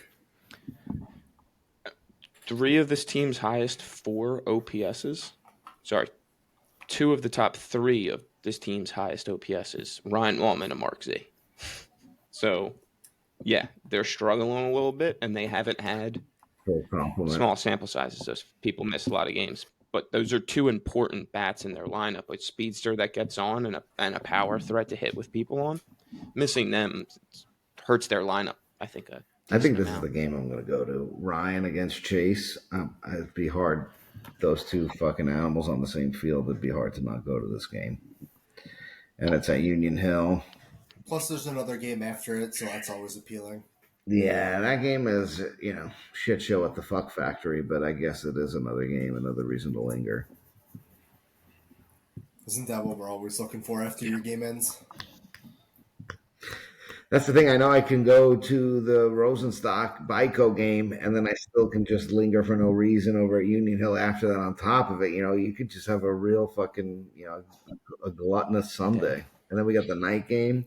I think I take Marrone in this game. I am higher on Marrone than I am Wallman until I see otherwise. So I think I'm going to go with Woody Woodpecker and the gang and take Marrone in this pick'em, and then take them minus the 3.5 against Lombardi to keep rolling. I'm like the opposite with this Wallman team. I thought they were good before the year, and they started off good, and they've come back down to middle of the road. I'm holding out judgment until they show me they're frauds. Are they frauds? Maybe. Do I believe it? Not quite yet. So I'm sticking with them still. Sticking to my guns with them. But it's getting thin. I could feel the ice melting. I agree with you. I'm going to go with Wallman in this one also. But going to need to show something quick, or it could start going south real fast here.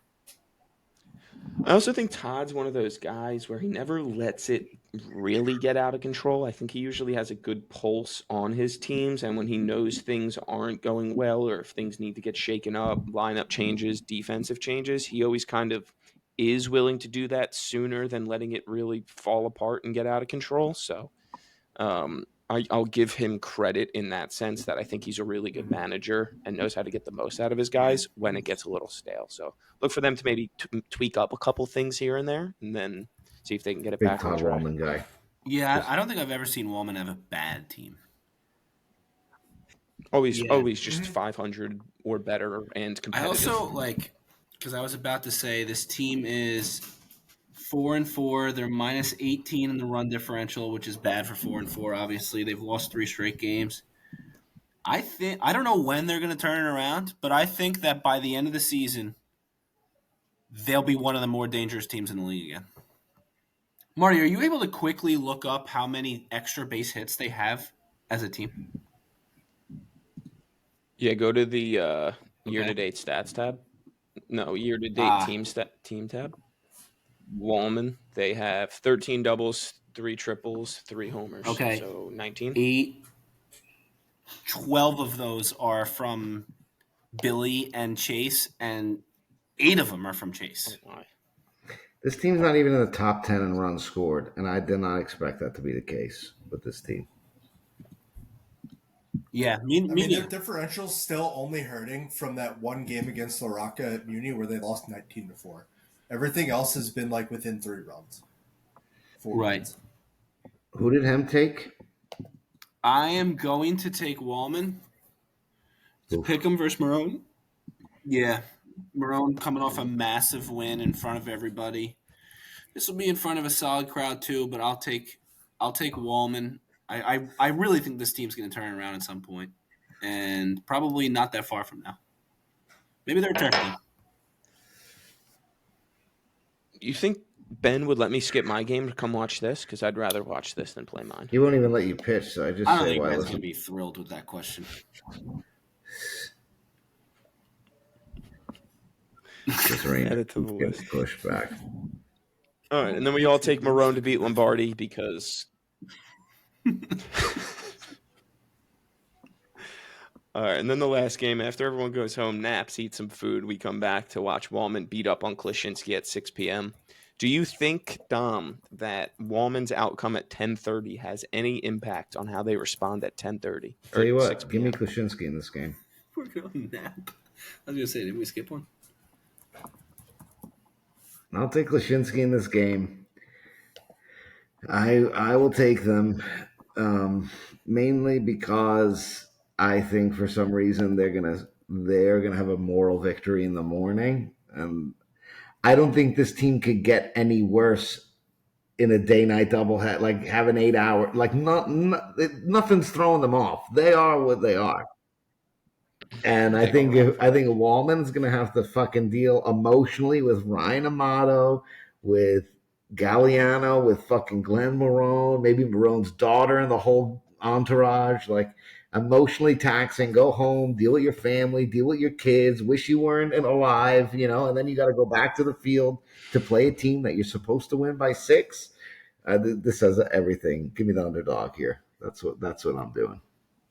Do you? I Do you kind of not? love that. You just got me. Do you not? I I am on board. I'm following, dude. Hell yeah. Do you not think though that dealing with that at 10:30 till about 12, they'll all probably go right home, relax for the rest of the day, not linger or anything like that. Forget about the whole Marrone game. Come back and just. I just feel like Chase is going to have to drive 4 hours plus on Sunday. Nick DiNapoli can't be in his cryo chamber for as long as he wants to. It's going to be a whole everything about this fucking day is going to be all out of whack. To Klaczynski, it's just another day in the shitstorm. So I think I'll try to make a narrative. I'm here for that. And everyone sees me as the anti-Wallman, so I'll lean right in. By the way, It's Napoli, it is the wizard. It's not the wand. I'm sorry. It is the wand. It's not the wizard. I don't know what I keep me out of that. Whatever that is.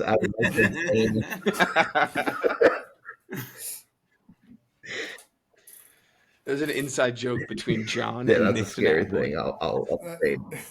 It's on Facebook, everybody. All right, good.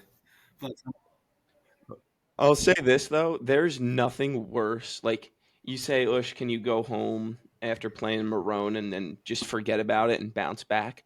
When you lose to Glenn Marrone in softball, you think about that for anywhere between 3 weeks to 2.5, 3 years later.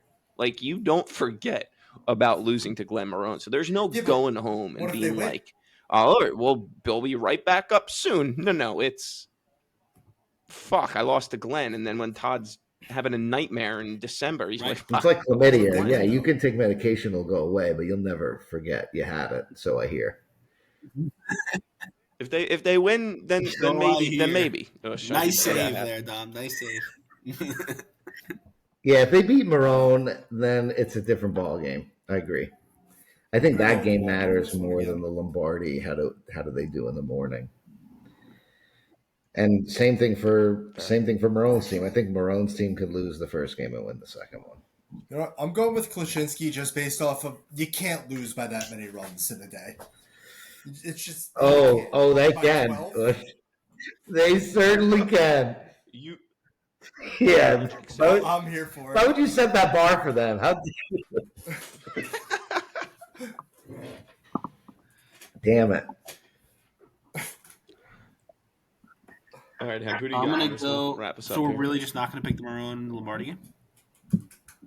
Oh, I think we all everyone took Marrone, no? Were you going to take Lombardi in that one?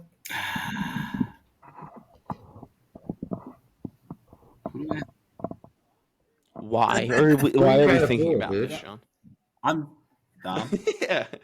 Excuse me, who's in fifth Just place buy in Zach the, Schmidt more Euroleague? sun cruisers. I was gonna say I picked Klaczynski twice in 1 week. What a fucking idiot! You're right. I'll be quiet. Dom, it is remarkable how bad you are at the pick'em. I'm better at other things, you know. I have a particular set of skills, and this is not one of them particularly. It ain't easy. All right, John, did you convince yourself to say Lombardi out loud? I think you know what? He wants to. Meet me with Marrone and give me Wallman -5.5. How are we all going to take Klaczynski here? Give me Wallman -5.5. Fuck. I persuasive essayed my way into a fucking reverse jinx. Right. There's a 0% chance I'd take Klaczynski in the pick. I was going to keep that. But I'm here for it on the pod. I was going to say, I wish. I'll definitely still take him in the pickup for sure. I've got chutzpah. I might be at the bottom, but I'm there with pride. If there was ever a time to use the invisible ink feature on the iMessage, it's saying what we all did about Klaczynski and then just saying, I'm still going to take Wallman. That's so fucking funny. It's incredible. All right, that wraps up the slate. Anything else on any of this? No, sir. No rain. Hopefully no rain. Blind melon. All right, shall we get into this little draft we have? Dom, do you have any questions about what a dog It walk looks like it's draft going to is? start raining at 6:15 tomorrow until about 7:30. All right, so no questions. So no games. Okay. So we're not Only playing going to be a tomorrow. quarter of an inch of rain, so who knows? All right, I don't know. I understand what this draft is, and you've called it a dog walk draft. Specifically, the term dog walk to me is what I do with Tom's dog when he drops it off at my house for a week and a half. So, or what Faz does for us during the pod. That's what a dog walk is to me. Thank you. Faz doing a great job tonight, by the way. Fantastic. Big Mike once. Yeah. It's called dog walk draft because that's the content that Barstool does. That's where we've gotten. They call it their dog walk draft. So that's what it's known as to us Barstool content listeners. So that's where it comes from.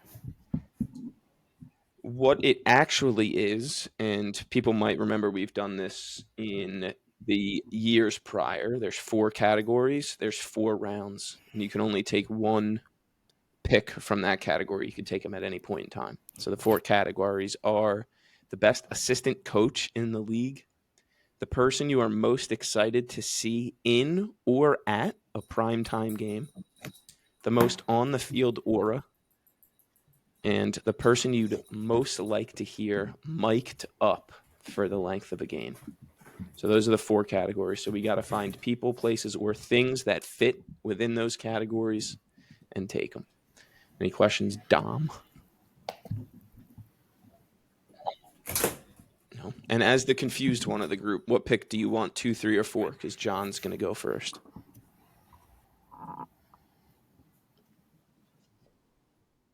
Oh, and if you take me, say someone takes me for one of the 4, I'm no longer eligible for any of the other 3.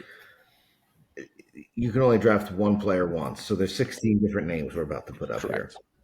here. Okay. Correct, yes. If I go last, do I get to pick All right, back Dom, to we'll back? give you Wow. Yes. I don't care. You choose. Do you want? All right, you take that. You want 2 or 3? I'll go third. All right, lead us off here. What's the 1-1 and what category and who and why? Well, I'm 1-1 because I had to ask you guys what this person's name was because I forgot. And then it became very obvious which category he was for. So appreciate first overall pick so I can still take him.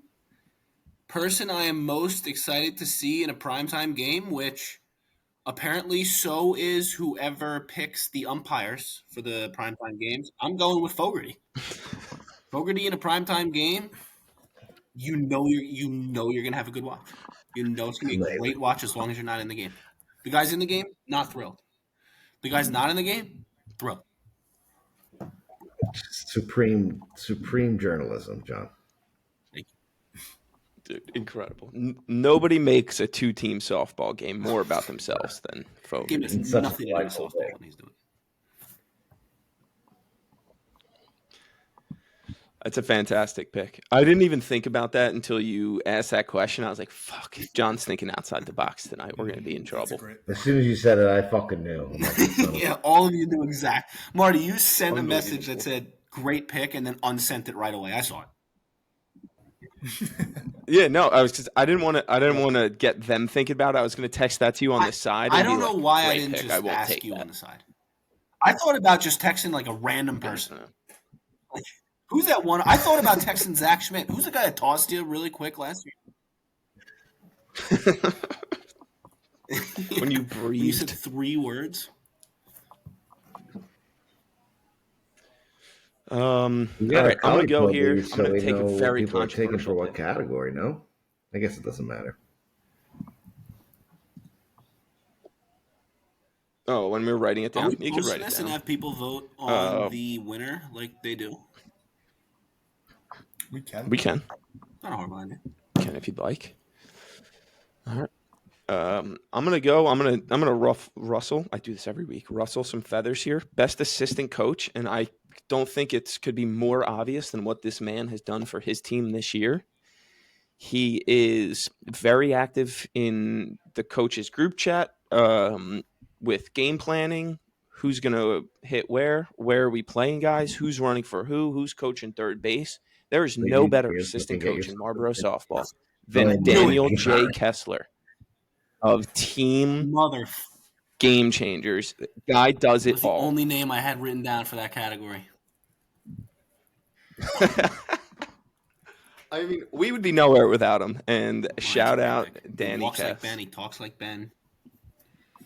Barry Bonds. Coach is better the than same Ben. exact experience in the league, and knowledge of the league. Yep. Ben should start taking his suggestions more often. Yeah. You know what, Ben? You know what Dan would do? Pitch you this week with no second baseman. That's what he would do. Yup. That would be the right move. Yeah. All right. All right, Osh. So I'm also going to go with the primetime game, and I'm going to go with Patty Pings. Wow, you as my fucking pick. asshole. When the GABA is gooling on either a Wednesday night or a Sunday night, there's nothing better than watching a Pat Pingaro team play at Union Hill. You never know what you're going to get. He might bench every fucking one of you. He might not. You never know. Man. That's a great pick. I had him listed as someone I want to see mic'd up. Not just him mic'd up, but I want to mic in his inner thoughts during a game too. I want to hear the things he's thinking about saying, but it's like, I can't don't get say suspended. those Don't things. say that. I had him down as the best assistant coach. Do you know when Dwight becomes the manager for Dunder Mifflin and he makes himself his own assistant because there's no one he trusts more than himself? That's Pat. And then Jim tricks him into becoming his assistant. Yeah, his own assistant to the assistant. Yeah, exactly. Yes. That's an electric pick. All right. So now I get 2. Yeah. Wow, that harpoons me. I will take the person I'd like to hear in a mic'd up. I will take Billy Allen. Because I love Billy Allen. One time I was smoking a joint walking through the back of Union Hill, and he was talking shit with no one within 30 feet of him. I need. He's always chirping. He's whether it's to his own team or to another team. So I'm all about that. Okay, so let me choose here. Marty, I'm so pissed at you. You scrambled. I am like, what am I gonna do? I just thought of that. I was like, no one else will take it. The assistant coach one is hard. I'll trade you that for Folks. I gotta keep Folks. I love watching him on primetime games. Hate playing in them, but love watching. Hate playing in them, love watching. I'm gonna take as shit. I think the person I'm most excited in a primetime game, I'm going to take Emperor Nero himself, Mount Vesuvius, because, is he going to beat up your grandfather at the game? Will he let a dog eat peanut butter out of his own mouth? You never know what you're going to get with Pez, but it's going to be a great time no matter what. Whether he triumphs or fails, it's a show, and that is very, Coliseum worthy, so I'll take him. Incredible answer. And you even get a double whammy when it's Pez. Right. Wow. Which, guess what? We need to play tomorrow. We're getting it this week. Dear God, no rain. Getting it this week. Fuck, I'm gonna beat Hooligans. Pez also someone I would love to see mic'd up for. I don't think some boxes are better left shut. Speaking of people who I would like to have mic'd up for a game, I'm going to go with Mike Conti. Ah, Nice. You know, you get some of those Yep. when they give you the ones with the NFL sometimes where they're talking shit where like he locks them down a little bit. I feel like that's kind of similar to what you get from Mike out of a mic'd up game where you just hear him talking shit to somebody. I think he's like the one of that answer for me. Because even the things that you do hear when he's not mic'd up are still incredible. So I wonder just how many more times he's got sick one-liners he just says to himself. And even still, like, you'll get him doing some coaching sometimes too. You know, he does, you know, tell his team that they do good jobs in certain situations and stuff like that. So it's not all just, hey, go fuck yourself from Mike Conti. All right. I'm going with most on the field aura. And Johnny Hemp, I apologize that You're I'm gonna about to take my take guy this again. right in front of you. Do it to him. But give me yep.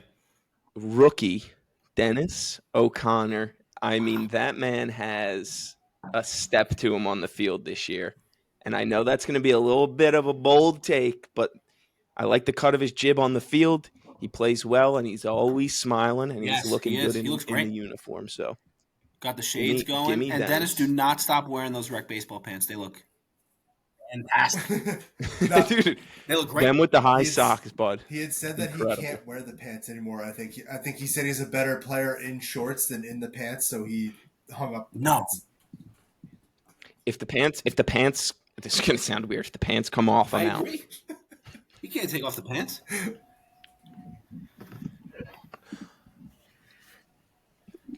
All right, Johnny, Back back to back. What are you doing? I thought I'm gonna go with most on field aura. You know what? Yeah, I am. I thought you were about to take this guy. I'm going with Logan Fauci. Once again,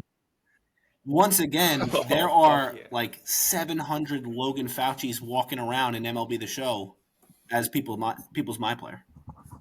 That is what you create when you create a player on MLB The Show. Guy looks like a stud. Hoss.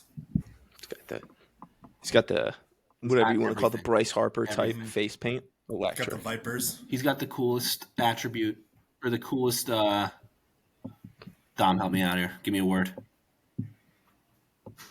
For gear? Is that what Gear. Is that the word you're looking for? He's well adorned. He looks like a Looks like a sponsored sponsor. player. He's got the one. He's got the glove in the back pocket. Yep. Those are my favorite people. The guys who have two batting gloves on and still have one in their back pocket. Gotta be swagged out on the field. And then best assistant coach, I'm going. I had to. This might have to get cut. I had to call an audible. I'm going with Glenn's entire family.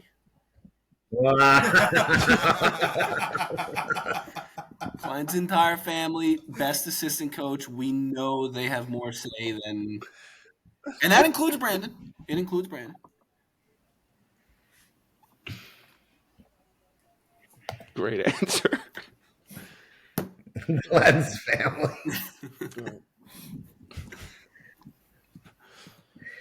Sounds like the name of a charity. All right. All right. Incredible. I think Hemp's gonna All right. win this one. This is bullshit. This is the pizza draft. Speaking of Glenn, I'm most excited to see Glenn play in a primetime game, specifically when he forgets to take his meds. Because I think that's what we ran into the other day, Dom, and he was an absolute pleasure to watch. So, an unmedicated Glenn. Unmedicated weapon. Especially when there's a broadcast. Oh yeah, especially when he's Hemp can't from fuck a this mic. up. He's got Fogarty, Fauci, and the Marrone. Yeah. That's a potent brew. This is such a pander fucking draft that I have. Unbelievable. Incredible. Listen, I know it gets votes. I'm gonna go here with most aura. I'm gonna give it to my teammate based off of your comments that you had said on the broadcast party, Nick Villani. Yeah. Mm. I look at Italian. Dude, Right. he's got the opposite of Fauci. Fauci has all the classic MLB The Show perks. Villani has none of the classic ones. He's got a Right. headband under a hat. He's got high socks, 2 different tights on, shorts big enough so you could short enough so you could see his boxers, and like And he's 6 got the chains. one leg sleeve. By the way, Mike Villani, Yeah. his brother, could also win this. Could also be a good pick for this. They both have some aura standing over there. I always say, if you need someone to help park your pickup truck or fuck your wife, Mike Villani is your guy. Good enough.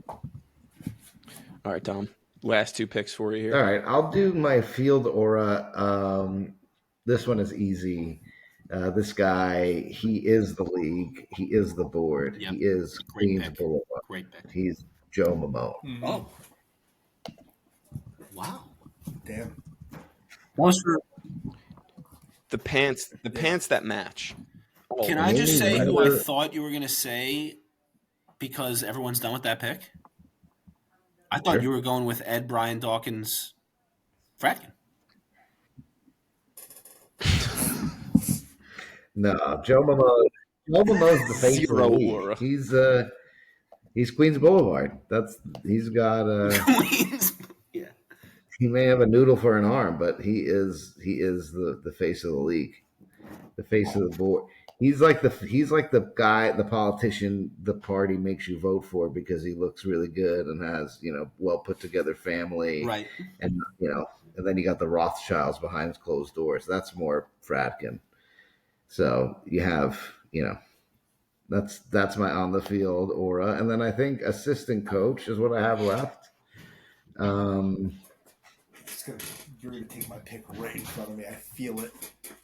Are you going to pick Heights? If I say yes, are you going to take Heights? Absolutely, for sure. I'm going to say as I can go with I'll go someone else other than Heights. All right, let's. You can take him if you want. It's fine. You have the pick before me. I'm not going to make you not take the guy if that's who you're going to pick. I could also take Papa Byko and sleep just fine at night. I'll do that. I honestly kind of want to put Bernie Brock on the same team as Pez just to have that firework. Bernie's always coming, keeping the book. He's giving advice. Pat is a pseudo assistant coach in and of himself, so I'll take the Brocks.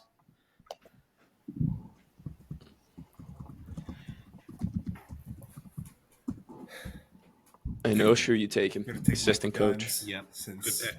Dom was gracious enough to let me have it.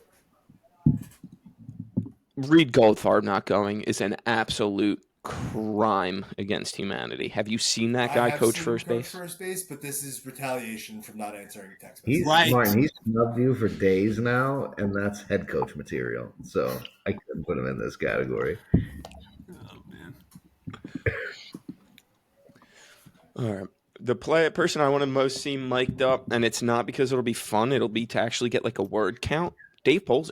I'd love to see actually how many words he gets credited Silence. with in a 9-inning game. Just be a couple. What's the over-under we'd set at that? Yeah. 17 and a half? And 9 of them, and 13 of them are the names of the And some of lineup? them are just like, shit. Runner. Round us out. All right. Person round us I'd out, like to mic'd see up. most mic'd up, Bryant DePonte. Let's have an educational broadcast. Tusabe. Right. Yatu Sabe. See.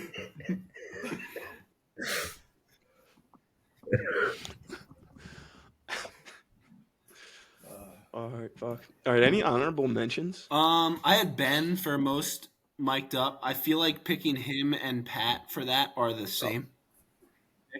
Yeah. Yeah, in their own ways. Yeah. The Ed for on-field aura, because I mean, it just looks like He's got so much gear. like he's again just the guy you create, except that's in Madden. You create that player, Yeah. linebacker, with the towel hanging all the way down to the ground. The other guy I had for aura is Dan Senior, because guy just fucking brings it every week with the shorts or the ripped baseball pants. Either way, fashionable look. The And he guy just that goes I about had business. For aura who was Dennis O'Connor's patron, if you will, is Wags, because that guy is well put together. You know that he fucks just Very well all the time.